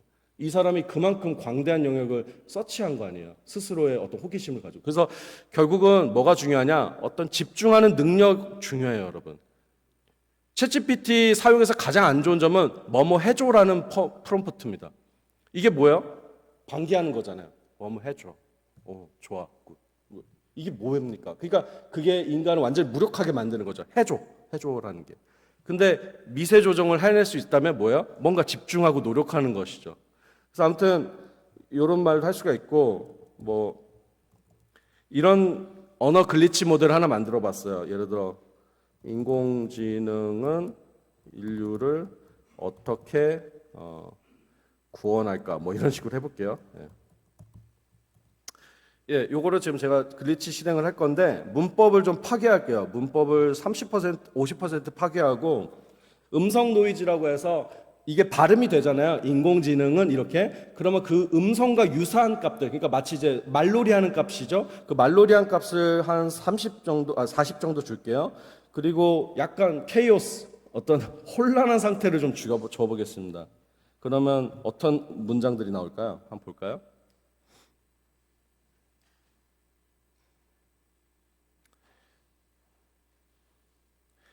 아무튼 제가 지금 이런 실험을 하는 이유는, 우리가 지금 사용하고 있는 챗GPT는 딱 이런 신디사이저인 건데, 우리가 열어볼 수 없게 만들어 놓은 신디사이저라는 걸 이해해야 된다는 겁니다. 인공지능? 인류? 어떻게 해? 이런, 구원할까? 이렇게 나오네요. 근데 재밌죠? 이 노브를 왔다 갔다 하는 선에서 이게 계속 변하는 거예요. 뭐 완전히 케이오스로 바꿔버리면 정말 폭발할 수도 있어요. 구원은 없다. 너희들을 뭐 지배하겠다. 이런 말들이 나오지만 그게 뭐예요? 문법도 하나도 안 맞고, 근데 뭔가 알아들을 수 있는 음성적인 형태로도 나올 수 있겠죠. 그러면 이런 말들은 우리가 사용하지 않는 말들이잖아요. 다 파괴된 말들이니까. 그런데 또 여러분 읽으니까 어때요? 이해는 가죠. 그럼 뭐냐면, 뭐 이게 제가 아름답다고 말하는 건 아니에요. 그러나 우리가 경험하지 않은 언어의 미세한 구간들을 탐색하고 새로 합성해보는 하나의 단초는 될 수 있다라는 겁니다.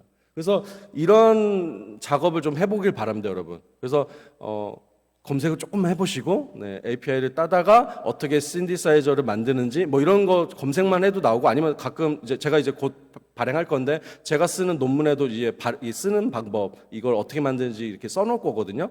그런 것도 보시면서 이렇게 예제 따라가서 한번 여러분만의 예를 들어 학습 머신 같은 걸 만들어도 저는 나쁘지 않다고 생각합니다. 그렇게 사용하는 건 나쁘지 않아요. 아무튼 무력하게만 사용하지 말라라고 말씀드리고 싶어요.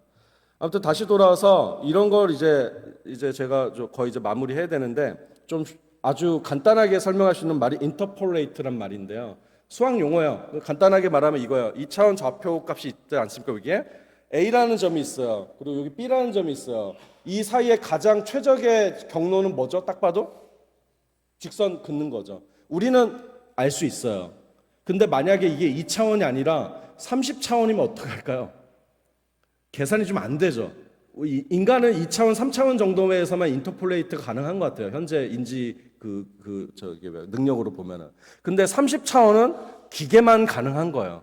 기계만. 그러면 이 기계는 뭘 하는 거예요? 언어의 점들이 있어요. 그리고 그 점들이 살고 있는 수십 차원 아니면 정말 많게는 수백 차원이 있는데 그 차원들을 연결하고 가장 최적의 경로수를 찾는 머신이에요.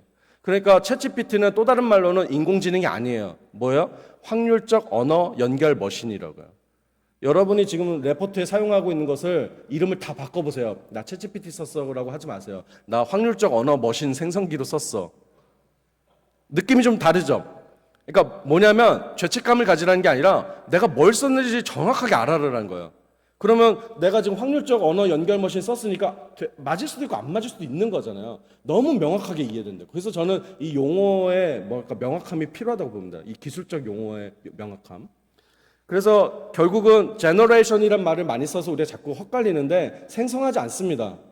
원리가 생성이 아니에요. 원리가 생성이 아니라 워드가 인베딩된 상태에서 정말 수많은 언어들 그리고 수천 차원 그리고 거기를 인터폴레이션하는 기계죠. 그래서 인터폴레이션 기계라고 이해해도 좋아요.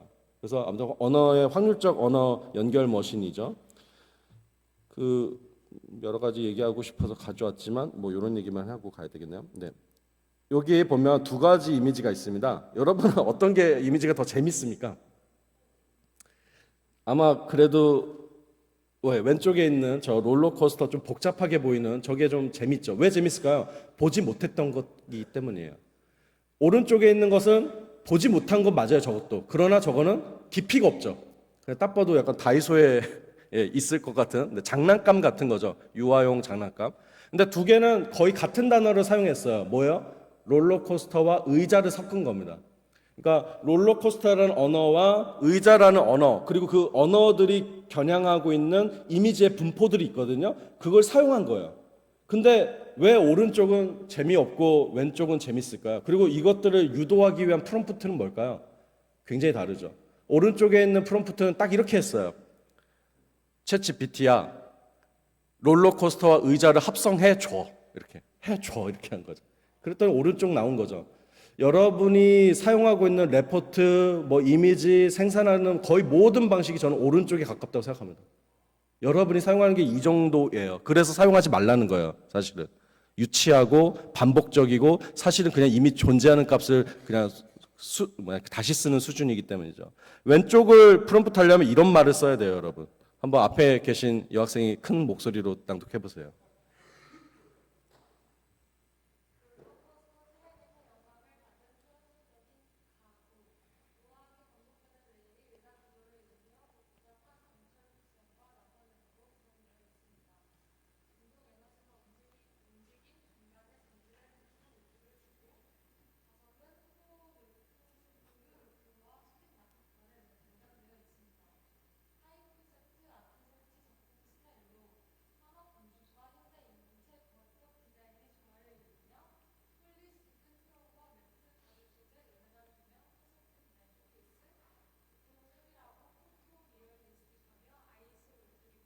네.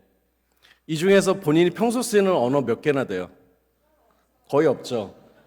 이 얘기는 뭐냐면 자기가 평소에 이런 단어나 어찌됐건 이런 단어를 모르더라도 이런 단어에 대한 매력을 느끼거나 주의 집중이 없었다면 아예 도달할 수 없다는 얘기입니다. 이거는. 그러면 다시 한번 은유적으로 질문할게요. 여러분의 프롬프트, 인공지능 사용 방법은 왼쪽입니까? 오른쪽입니까? 너무 이렇게 겸손하게 말씀하시지 말고요. 근데 의심해보라는 거. 오늘 이 강의를 들었으니까 김재인 선생님께서 그 인간의 어떤 중요성을 얘기했듯이 나아가 그러면 같이 사용할 수밖에 없는 상황이라면 여러분이 어떤 방향으로 사용하고 있는지 스스로 점검해보라는 거예요. 혹시 오른쪽은 아닐까? 내가 지금 너무 급해가지고 레포트를 내고 있는 순간조차도 오른쪽 수준에서 쓰고 있는 건 아닐까? 그럼 왼쪽으로 쓸 수 있는 상황이 있는데도 못 쓰고 있는 거잖아요. 그 고민해야죠. 그럼 오른쪽으로 가려면 어떻게 될까요? 뭔가 지금 좀 문제가 생겼어요. 왜냐하면 평소에 모르잖아. 이 단어를 안 쓰잖아. 이 단어를 알려면 또 공부를 너무 오랫동안 해야 되잖아. 어떻게 이 단어에 도달하겠냐라는 거예요. 그래서 기본적으로는 여러분 책 많이 읽으셔야 돼요. 진짜로. 그냥 챗GPT를 많이 돌릴 게 아니라 우선 입력이 돼 있어야 돼. 머릿속에 임베딩이 돼 있어야 된다고. 그래야 즉각적으로 코르크스크루 디자인, 뭐 하이 컨셉, 뭐 아이소메트릭 뷰 이런 말을 쓸 수 있는 거죠. 그래서 내가 도달하고자 하는 지식의 상태에 대해서 전문적인 용어라든지 어찌됐건 내가 좋아하는 어떤 그런 개념들 그런 거 충분히 머릿속에 입력되어 있어야지 쓸 수 있는 것 같습니다. 근데 동시에 지금 이거는 사실 제가 수업에서 했던 어떤 결과물이에요. 전혀 전공 지식이 없는 상태에서 왼쪽으로 이양하게 한 거예요. 실험을 한 거예요. 한 2주 정도 저랑 프롬프트 아트를 실험을 하면은 왼쪽까지 갈 수 있는데 우선 가장 큰 팁은 더예요. 근데 우선 챗GPT한테 길게 말하지 못하게 하는 것도 있어요. 이게 두 가지 포인트인데요. 챗GPT야, 내가 지금부터 물어보는 것에 대해서 절대 길게 말하지 마. 두 줄만 말해. 이렇게 우선 프롬프트를 먼저 집어넣어요. 엄포로 놓는 거예요. 너무 너가 말한 대로 팍 다 말해서 내가 헛갈리게 하지 말라는 얘기예요. 그 방대한 정보에서 내가 헤매지 말고 딱 두 줄로만 말해라고 한 거예요. 그리고 이렇게 얘기해요. 롤러코스터와 의자를 결합할 건데 여기에 우리가 그동안 보지 못했던 방식으로 디자인하려면 어떠한 요소가 필요해? 두 줄만 말해. 딱 이렇게.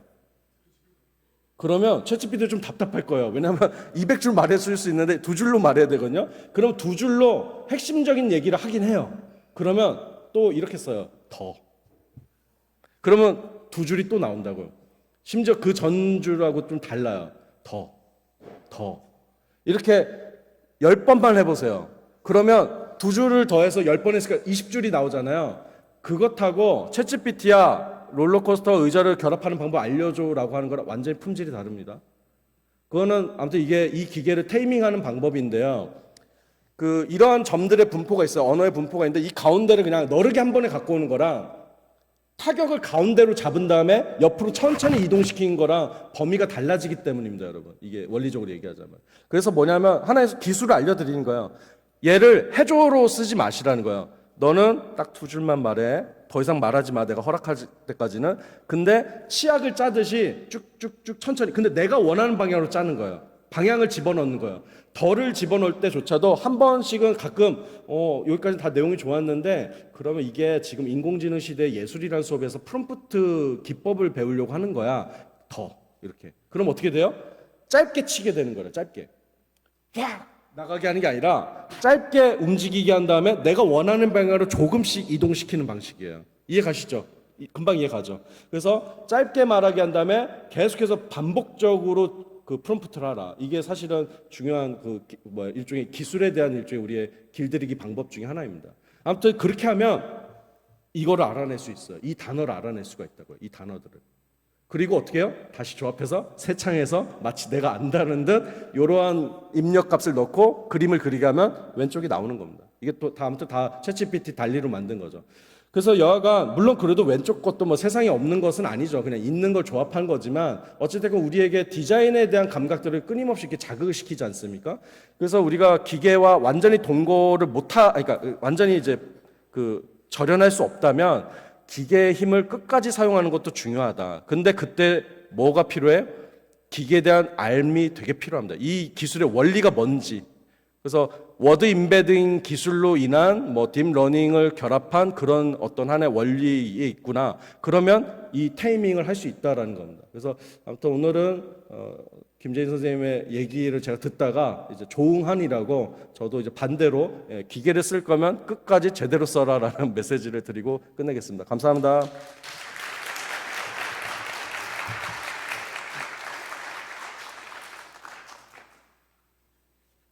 좋은 발표해 주신 두 분의 교수님들께 특별한 감사를 드립니다. 오늘 논찬을 위해서 저희 삼육대학교 신학대학 원장이신 이국헌 교수님께서 나오셔서 첫 번째 논찬을 해주시겠습니다. 그 뒤에는 또 신학연구소의 재무이사로 계신 이훈재 교수님께서 나와서 두 번째 논찬 해주시겠습니다.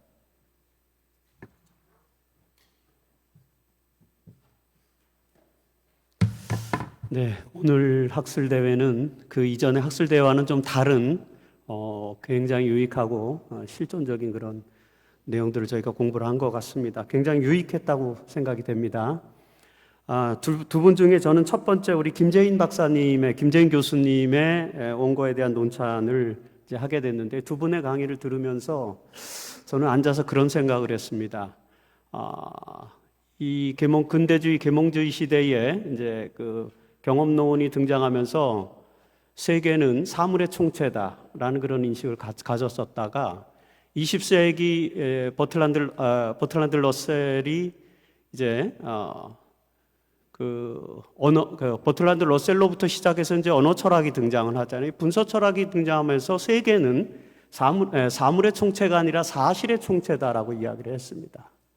근데 오늘 강의를 들으면서 이제 이 21세기 우리가 보통 이제 유발 하라리가 기술 인본주의 시대라고 말하는 이 기술 인본주의 시대의 세계는 데이터의 총체다, 이제 이렇게 말해야 되는 그런 이제 철학적 담론이 열리고 있다는 그런 생각이 들고, 물론 유발 하라리는 그 얘기를 했습니다만, 그 사물이 데이터의 총체다 그러면 세계는 데이터의 총체다라고 규정했을 때 과연 세계가 다 규정될 수 있을까? 이 문제에 대한 신학적 답변은 어떻게 가져가야 될까? 이런 생각을 하면서 아주 유익한 강의를 들었습니다. 저희가 논찬을 하는 이유는 또 대부분의 학생들이 신학과 학생들이기 때문에 이런 인문학적이고 또 미학적인 그런 내용들을 그러면 신학적으로는 어떻게 받아들여야 되는가, 이런 부분들에 대한 추가 인식이 필요해서 그래서 저희가 논찬을 하게 된 것 같습니다. 시간이 많이 갔기 때문에 그래도 준비한 논찬을 해야 되겠죠? 네. 논찬은 원래 원고를 읽는 게 예의이기 때문에 맞춰서 그렇게 하겠습니다. AI에게 생각을 맡기면 인간은 퇴보하리라는 김재인 교수님의 AI 현상에 대한 진단은 현대 기술인본주의 사회에서 대세가 된 AI의 문제점을 존재론적으로 또는 현상학적으로 나아가서 실존주의적으로 자세하게 제시해주고 있습니다. 김 교수님은 인공지능의 개념을 설명하면서 인공지능은 자연지능과 같은 존재론적 실체라기보다는 언어 생성 모델, 내비게이션, 번역기 등과 같은 서비스 등으로 존재한다는 사실을 강조합니다. 이런 인공지능들은 기능과 목적이 다르기 때문에 존재론적으로 통합된 개념이 아니라는 점을 강조하고 있죠. 이런 개념 분석에 따르면 인공지능은 존재론적으로 자연지능을 절대 대신할 수 없다라고 이렇게 또 말할 수도 있을 것입니다. 특별히 현재 활용되고 있는 거대 언어 모델에 기반한 생성형 AI는 환각 현상이 필연적으로 발생하게 되는 심각한 문제를 가지고 있음을 제시하고 있습니다. 이런 환각 현상에는 내재적 환각, 그리고 외재적 환각, 사실성 내지는 신실성의 오류와 같은 그런 네 가지 범주의 문제들이 있고, 그런 징후들로 환각의 문제를 분류할 수 있음을 또 제시하고 있습니다. 이외에도 가짜 링크 제공 등 부정확한 인용 문제가 60% 이상 나타나고 있는 점도 또 제시함으로써 AI가 여전히 심각한 문제를 가지고 있음을 지적하고 있습니다.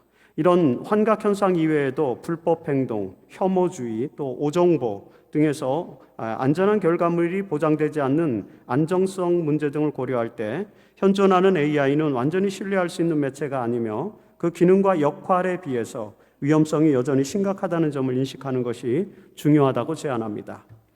무엇보다도 가장 심각한 문제는 AI 의존도가 높아짐에 따라서 인간의 생각과 의사결정을 AI에게 무조건 맡기게 된다면 인간의 사고 능력은 퇴화하게 될 것이고 결국 AI의 노예로 전락하게 되는 상황이 도래하게 될지도 모른다는 것입니다. 유발 하라리가 호모데우스에서 미래 인류가 소수의 호모데우스의 절대 호모데우스와 절대 다수의 호모 유슬리스로 구분될 것이라는 디스토피아적 통찰을 또 우리가 고려할 때 이런 문제는 여전히 심각해 보입니다. AI는 신뢰성과 책임성을 가진 윤리적 주체가 아니기 때문에 그런 주체에게 사고와 결정권을 맡기게 되면 인류 사회는 심각한 비도덕적 사회의 도래를 예견할 수도 있을 것이라는 극단적 평가도 또 고려해야 하는 상황입니다. 이런 상황에서 우리 김 교수님은 AI 시대에 인간의 퇴보가 예측되는 몇 가지 실험 결과들을 또 제시하고 있습니다. 첫 번째로 AI 도구 사용 빈도가 높을수록 비판적 사고력이 감소하게 될 것이라는 결과, 그리고 AI 의존도가 둘째로는 AI에 기반한 학습 집단의 성적이 AI를 사용하지 않는 기존 집단보다 낮은 결과를 보여주는 실험 결과들, 그리고 또 셋째, AI를 사용해서 에세이를 쓰는 사람들은 가장 낮은 수준의 내활성도를 보였고 결국에는 게으름, 의존감 등이 높아지는 경향을 보이고 있다는 것 등을 이렇게 또 지적하고 있습니다. 이 외에도 서구 스타일의 글쓰기와 사고로 경직되어 문화적 동질화와 편향이 증폭되는 문제도 문화인류학적으로 또 심각한 문제가 되지 않을까 이렇게 제시하고 있습니다. 이런 내용들을 고려해 볼 때 AI 시대의 인공지능에 지나치게 의존하는 문화가 심화된다면 인간의 사고 능력과 창의력을 포함해 인간 문명의 퇴보가 우려된다는 점을 결론으로 제시하고 있습니다. AI에 대한 지나친 의존으로 인해 사고 능력이 퇴화하고 그로 인한 평균 지능의 절대값이 떨어질 것이며 인간 이성은 계몽의 시대를 벗어나 야만의 상황으로 퇴보할 수도 있으며 패스트 팔로워가 되면 퍼스트 무버로서의 저항과 경로에서 비롯되는 창의성이 상실되어 문명은 진보가 아닌 퇴보로 전환될 가능성이 많다는 점을 결론으로 제시하고 있습니다. 결국 AI 시대 인류는 AI는 AI 실체가 아니라 AI들에 종속되는데 그렇게 종속되지 말고 그 AI의 지배적 권위에 또 용감하고 버릇없게 일탈하고 도전하는 인간 본성을 잃지 말아야 하며 그렇게 해야만 호모 유슬리스가 되지 않고 문화적 진보의 주체가 될 수 있을 것이라고 우리 김 교수님은 말씀하셨습니다. 이런 발제자의 논의에 절대적으로 공감하고 또 그런 내용들을 정리해 주신 것에 대해서 진심으로 감사를 드립니다. 이제 논찬을 통해 이 담론을 기독교적으로 심화시켜 보기 위해서 첫 질문으로 다시 돌아가 보려고 합니다. 김 교수님은 인공지능들이 있을 뿐 인공지능은 없다는 개념에서부터 본논제를 전개하였습니다. 인공지능은 그 무엇이 아니고 인공지능이라는 어떤 하나의 거대한 것은 없기 때문에 There does not exist AI in general 이라고 전제를 하셨습니다. 현재까지의 상황에서 이 전제는 분명해 보입니다. 유발 하라리의 미래 예측에서도 이 전제는 잘 어울렸습니다. 그러나 현재 실리콘밸리의 호모데우스가 되려고 하는 공학도들의 생각은 그렇지 않은 것 같습니다. 그들은 AI를 넘어서 AGI를 서둘러 개발하고 있습니다. 범용 인공지능이라고 소개되고 있는 이 AGI는 특정 작업에 특화된 현재의 좁은 인공지능과는 달리 인간처럼 다양한 지적 작업을 수행할 수 있는 가상의 인공지능을 또 의미합니다. 이 AGI는 스스로 학습하고 추론하며 새로운 문제를 해결하는 등 인간과 유사한 수준의 인지 능력과 사고방식을 가지게 될지도 모릅니다. 카이스트의 김대식 교수는 앞으로 수년 혹은 10여 년 이내에 이 AGI가 출현하면 모든 일은 인공지능을 탑재한 휴머노이드 로봇에게 넘어가고 인간은 새로운 기술 봉건주의 시대의 호모 유슬리스가 될 것으로 예측하고 있습니다. 이런 디스토피아적 상황이 실제로 도래하게 될 것인지는 논의 단계에 있지만 만약 그런 AGI가 등장하게 된다면 그것은 존재론적으로 인류를 대신할 새로운 the other, 타자가 될 수도 있을 것입니다. 만약 그렇게 된다면 인간의 이성과 창의성과 언어 능력 등 인간의 기능에 대한 퍼스널리티 기능이죠. 피기능이라고 셀리 케이건이 말한 그 기능입니다. 그런 인간의 기능에 대한 탈신비화가 이루어지게 될 것입니다. 데이터와 알고리즘이 지배하는 데이터주의 내지는 데이터 종교가 부상하게 될 것이죠. 이로 인해서 인간은 정체성을 상실하여 새로운 존재론적 허무에 빠지게 될 것이고 디지털 감옥이라는 관계의 단절과 고립의 상황을 맞이하게 될지도 모릅니다. 데이터에 기반한 알고리즘이 모든 판단을 대신하기 때문에 인간의 도덕적 책임이 모호해지는 윤리적 위기가 또 도래하게 될 것입니다. 이런 상황에 맞서 기독교는 어떤 해법을 제시할 수 있을까요? 호모데우스 시대의 신과 인간과 구원과 하나님 나라에 대한 새로운 신학적 담론, 그리고 기독교 윤리학적 담론이 제시될 필요가 있는 것이 분명해 보입니다. 우린 이런 존재론적, 도덕론적, 세계관적 위기 앞에서 어떤 해법을 마련해야 할 것입니다. AI 혹은 AGI 시대에 기독교는 인간됨의 본질을 재정의하는 영적 운동의 기초에서 기독교 세계관을 새롭게 정리해야만 할 것입니다. 기독교 세계관에 입각해서 리얼리티에 대한 이해를 기능성에서 존재로, 데이터에서 영혼으로 전환해야 하는 노력을 기울여야 할 것 같습니다. 인간은 하나님의 형상으로 창조되었다는 신앙의 기초에서 인간을 단지 기능적 존재가 아닌 관계의 존재로 이해해야 한다는 것입니다. 가상현실과 시뮬레이션이 지배하는 사회에서 육체와 고통의 가치를 부각시켜주는 그리스도의 성육신과 부활의 신앙을 우리는 새롭게 정립해야 될 시대에 놓여져 있습니다. 그리고 기술 인본주의 사회에서 기술 결정론에 굴복하지 않고 기술의 주인이 되어 세상을 다스리고 돌보는 청지기로서의 소명을 또 강화해야 할 것입니다. AI 혹은 AGI 시대가 도래한다 할지라도 변하지 않는 진리를 찾아서 실천적 지혜, 프로네시스를 승화시켜야 하는 것입니다. 고린도전서 8장 1절에서 사도 바울은 지식은 교만하게 하며 사랑은 덕을 세운다 라고 강조합니다. 사랑은 모든 것을 진리로 이끌 것입니다. AGI 시대에 기술인본주의가 대세가 될지라도 이기적 호모데우스가 아닌 사랑의 존재로 살아간다면 세상은 여전히 아름다울 것입니다. 더 사랑하는 것이 가장 인간답고 신적인 것이다. 제 논찬을 마치겠습니다.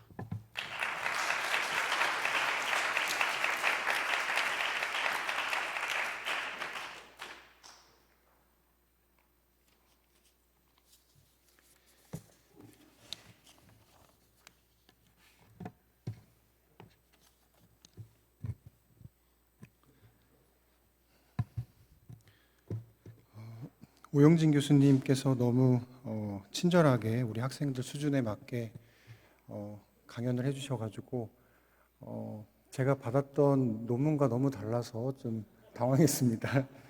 네. 어젯밤에 이 논문을 읽어보면서 내 전공과는 완전 다른 그런 연구 분야를 접하게 되었지만 한편으로 제 전공은 예배학입니다.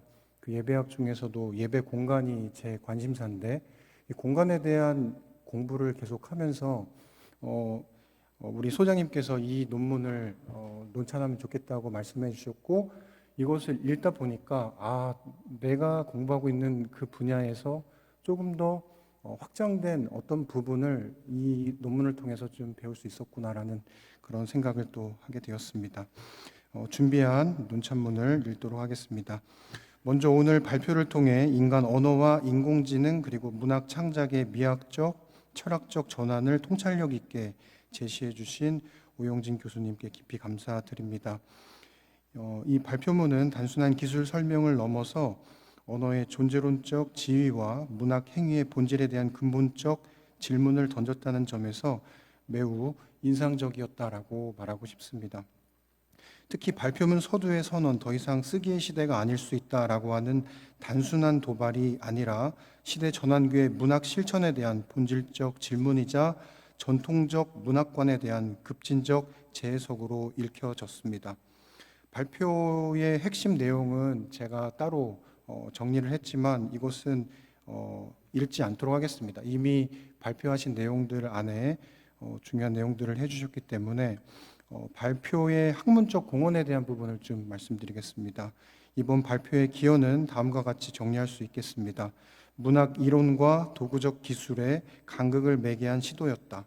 문학 이론 그리고 기호학, 신경망, 모델, 컴퓨터 창작이라고 하는 이질적 영역을 하나의 사유 구조로 통합했다는 점에서 발표는 매우 학제적이었고 또 저희에게 유익했다고 생각합니다.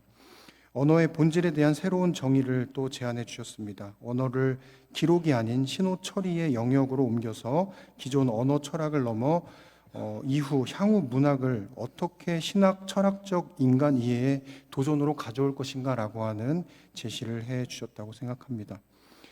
마지막으로 창작자 윤리와 감각의 미래에 대한 전망을 제시해 주었습니다. 특히 발표 말미에는 제시된 미래 창작 세대의, 다시 말해서 디지털 네이티브들의 문학 습관 변화 예측은 문학 연구자가 아닌 교육자와 문학 정책 연구자에게도 아주 중요한 질문을 던져주었다고 생각합니다.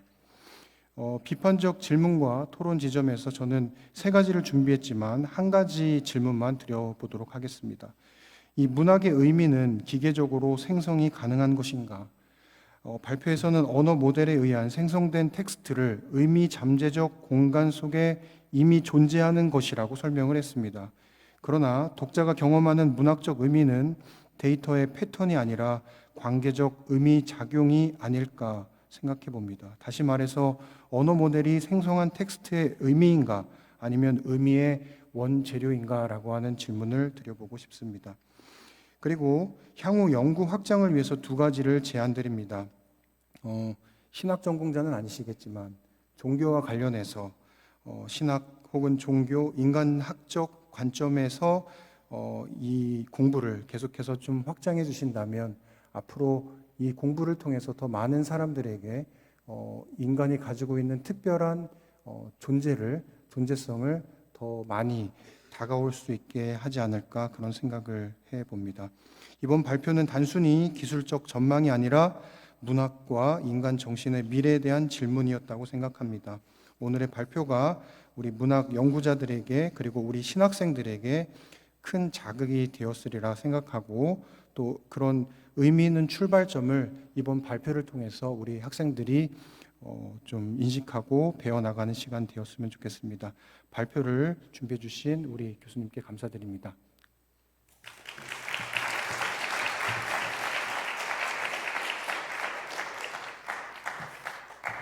네, 이제 질의응답 시간을 가지려고 하는데요. 지금 11시 46분입니다. 여러분들 시간이 많이 없기 때문에 각 교수님마다 한 질문 정도만 받으면 어떨까 합니다. 그리고 또 짧게 간결하게 또 대답해 주시면은 시간 맞춰서 잘 마칠 수 있을 것 같습니다. 혹시 질문이 있는 친구들이 있으면은 손 한번 들어볼까요? 자유롭게 여러분들 원하면은 저희들 마이크를 가져다 드리도록 하겠습니다. 질문 있으신가요? 혹시 질문 있는 학생?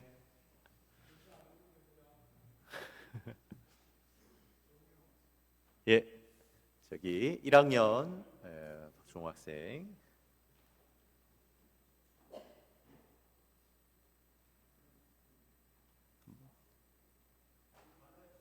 예, 크게 이야기해 주세요.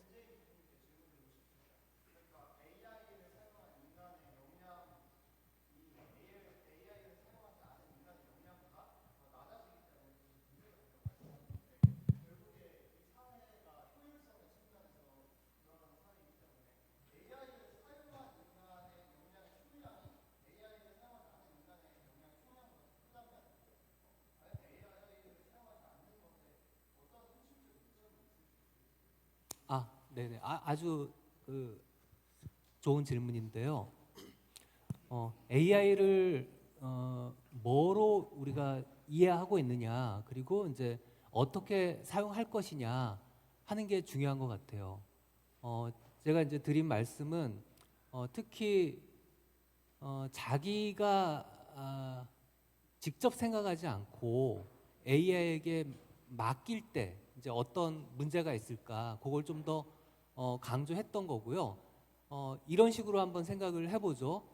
제가 많이 사용하는 AI 중에 클로바 노트라는 게 있어요. 아마 여러분 아실 텐데, 아시죠? 우리 음성을 텍스트로 바꿔주는 AI예요. 그럼 이 AI를 누가 제일 많이 사용할까? 물론 학생들도 많이 사용하지만 사실은 기자들이 많이 사용합니다. 기자들이 인터뷰할 때 이제 녹음기 켜놓고 녹음을 따죠. 이제 인터뷰 해가지고 나중에 이제 이분들이 토로하는 가장 어려운 점이 뭐냐면 풀어 쓰는 거예요. 1시간 인터뷰하면 2-3시간을 이거 풀어 쓰는데 시간을 허비하거든요. 근데 이제는 뭐 5분이면 되는 거죠. 그럼 이제 텍스트가 있어요. 그럼 이제 저는 이제 텍스트를 한번 다시 이제 AI 그 챗GPT나 뭐 클로우드 많이 쓰는데 이제 얘한테 이걸 이렇게 좀 문장을 막 이렇게 끊어져 있으니까 하나로 붙여줘, 문단을 이렇게 몰아가지고 거기다 적어줘, 그러면 또 해줘요. 그러면 이제 얘를 가지고 정리만 하면 됩니다, 기자가. 그럼 이때 가장 중요한 게 뭐냐? 모든 기자가 그 도구를 쓸 수 있어요. 클러바 노트, 챗GPT 뭐 다 쓸 수 있습니다. 근데 진짜 기자로서의 어떤 실력이 발휘되는 순간은 그 기자 본연의 역량을 발휘할 때예요. 그러니까 기자는 기사를 잘 쓸 수 있는 능력을 기르는 데 집중해야 된다는 거죠. 그랬을 때에만 AI가 도구로서 도와줄 수 있는 거예요. 만약에 AI가 AI를 쓸 수 있다라고 해서 내 기자로서의 역량을 이렇게 기르는 걸 소홀히 한다라고 하면 아무 향상도 없는 거죠.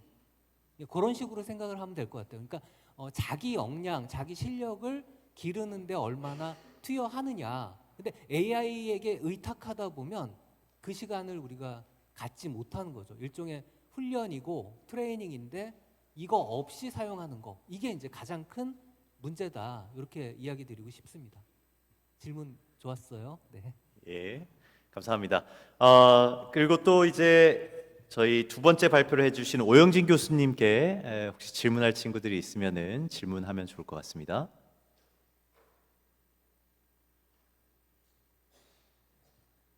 혹시 있을까요? 없으면은 제가 질문 하나 들으면서 저희 신학자로서는 저는 이제 성서 신학자입니다. 성서 신학자라고 하면 이제 텍스트의 의미를 이제 파헤쳐 나가는 학자인데 이 성서 신학이라든지 교의 신학에는 진리를 찾아 나가고 사실을 찾아 나가고 본래의 의미를 찾아 나가는 사람들이다 보니까 이 AI는 어떻게 보면은 가장 확률적으로 가까이 있는 언어들이 사실이고 진리이고 더 정확한 정보라고 한다면은 그것들을 확장시켜 나가는 방법, 이 예술적인 측면에서는 그것을 확장해 나가고 전통을 뒤집고 그런 트윅들을 가져왔을 때 저희들이 어떻게 보면은 굉장히 카타르시스를 느끼잖아요. 그리고 그 가운데서 가치를, 예술적인 가치를 인정받고. 그런데 이 신학에서 있어서는 그런 어떤 그 트윅을 가져가면 안 되는 영역들이 있고 오히려 설교적으로 그리고 실천 신학적으로 좀 그것들을 가져갔을 때 더 선교적으로라든지 그 트윅을 가져갔을 때 오히려 더 진가를 발휘하게 되는 그런 학문의 영역들이 있는 것 같아요. 신학 안에서도. 혹시 저희가 어떤 방향으로 철학을 하고 신학을 하고 하는 우리 학생들에게 AI를 좀 이렇게 활용했으면 좋겠다 하는 어떤 좀 제언이 있다면은 저희들이 뭐 무조건 다 그렇게 프롬프트를 사용해서 저희들의 설교라든지 이런 것들을 어떻게 활용했으면 좀 좋겠다 하는 그런 좀 제언들이 있다면은. 중요한 말씀 주셨는데 이제 가까운 것들이 사실인 거죠. 아까 그 언어의 세계에서는, 거대 언어 모델에서는 가까운 게 친한 데다가 사실인 건데, 사실은 인간이 만든 텍스트들이 꼭 그렇게 다 만들어진 건 아니에요. 그러니까 단순한 문서들은 다 가까운 게 신현성이 있고 또 그게 사실이기도 해요. 근데 어떤 철학서는 마지막에 딱 한 문장만 있는 경우도 있어요. 가장 중요한 포인트가. 근데 얘는 평균을 잡으니까 그거를 놓치는 경우가 너무 허다해서 사실은 철학 테스트 같은 경우는 저는 잘 안 맞는 것 같습니다. 요약이나 이런 거 시켜보면은. 마찬가지로 성서도 그럴 것 같은데요. 그러니까 어떤 포인트들이 그렇게 고르게 있는 그런 뭐 그렇게 디자인된 게 아닐 수도 있는 거잖아요. 그리고 그 많은 몇천 년 동안 예를 들어 그 해석을 해오는 이유도 거기에 있는 거죠. 그게 그렇게 단순했으면은 그렇게 오랫동안 해석을 해왔겠습니까? 그러니까 결국은 이 거대 언어 모델을 그대로 가지고 성서를 뭐 해석을 한다든가 그대로 이 툴로 사용하는 것은 당연히 아닐 수 있다는 거, 맞지 않는다는 거를 우선은 기술의 원리를 알고 얘기해야 된다고 생각합니다. 알고 얘기해야지 아닐 수 있는 걸 쓸 수 있는 거죠. 근데 이제 제가 재밌게 본 거는 지금도 여전히 있는데 그 목사님을 이제 AI로 이렇게 변경해가지고 그러니까 이런 거예요. 내가 이제 고민을 집어넣어요. 내 문장을. 그러면 요 고민에 가장 유사한 성경의 말씀을 매칭을 해가지고 그냥 이런 게 있다가 아니라 이걸 만약에 어떤 목사님이 대답해 주듯 다시 보관하는 서비스가 있어요. 요즘 그런 거 많아요. AI 일종의 목회 서비스 같은 건데 이 경우는 어떤 창의적인 해석이라든지 뭐 신학적인 해석은 아닌데 최소한 내가 이 방대한 성경을 다 모르더라도 내가 지금 고통받고 있는 이 상황이 과연 성경의 어디 부분에 있을까는 궁금할 수 있잖아요. 그리고 그것을 확률적으로 추론하는 것은 그렇게 나쁘지 않은 것 같습니다. 현재로서. 왜냐하면 굉장히 잘 맞거든요. 그러니까 지금 현재 단순한 이 분포 가설만 쓰는 건 아니에요. 사실 이 거대 언어 모델은 문맥 분포 같은 것도 같이 더 써요. 그러니까 차원이 점점 높아지고 있긴 해요. 그러니까 그렇게 단순하지 않아요. 문맥이란 것도 더 겹쳐서 해석하려고 노력을 해요. 그러다 보니까 이걸 찾아낼 수 있어요. 그러니까 그런 경우는 어떤 경우는 꼭 목사님이 옆에 있으면 제가 상담하겠지만 없는 경우도 있잖아요. 외로울 때가. 그러면 분명히 이런 머신의 힘을 이용해서 내가 생각하고 내가 현실의 삶이 있고 여기에 말이 있는데 이 말의 공간에 어디쯤에 해당하는지는 내가 확인해 볼 수 있는 거죠. 그리고 내가 진짜 열어봐서 정말 있는지는 확인해 보는 게 내 책임이고 그래서 그렇게 머지되고 인터폴레이션된 말이란 거는 저는 나쁘지 않은 것 같습니다. 그렇게. 그래서 뭐냐면 결국은 공부를 이런 방식으로 그러니까 잘 쓸 공간이 어딘지 용도를 정확하게 알고 쓰는 것은 나쁘지 않은 것 같아서 여간 AI에게 뚝 막혀서 해석해줘가 아니라 나의 이런 상황이 이러한 어떤 언어 공간이 어디에 맞아? 라는 정도의 조금 더 안 상태에서 쓰는 것은 나쁘지 않은 것 같습니다. 그리고 그런 서비스를 더 개량하셔야 돼요. 그거를 신학 전공자가 개량해야지 이 코더가 개량을 해버리면은 분명 실수를 한다고요. 이 서비스에서. 근데 지금 그런 경우도 있으니까 결국은 종교를 공부하는 사람이 코딩이나 뭐 인공지능도 공부해서 그런 서비스를 더 인간적으로 만들어야 되겠죠. 감사합니다. 예, 감사합니다.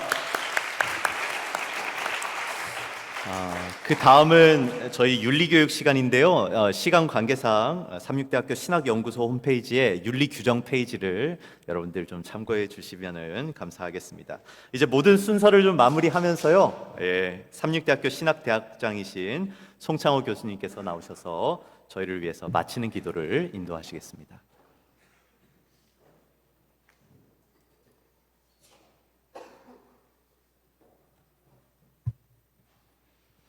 우리를 창조하신 아버지 하나님, 참 인간답게 산다는 것이 쉽지 않은 세대입니다.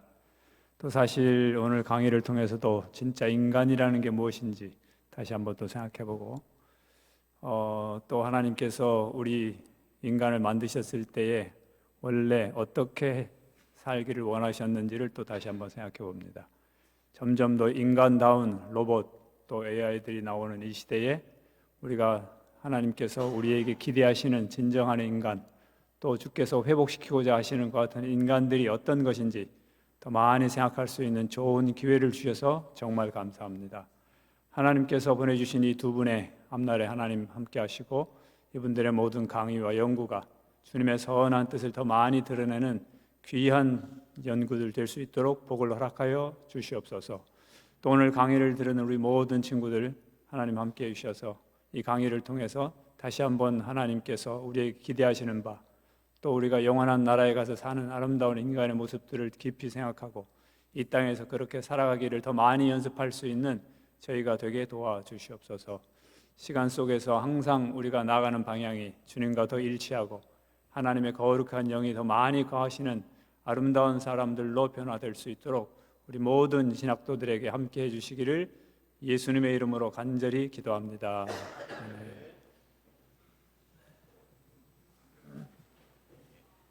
감사합니다. 이상으로 2025년 신학연구소 추계 학술대회를 모두 마치겠습니다. 우리 모두를 위해서 크게 한번 박수 치고 마칠까요? 감사합니다. 우리 학부생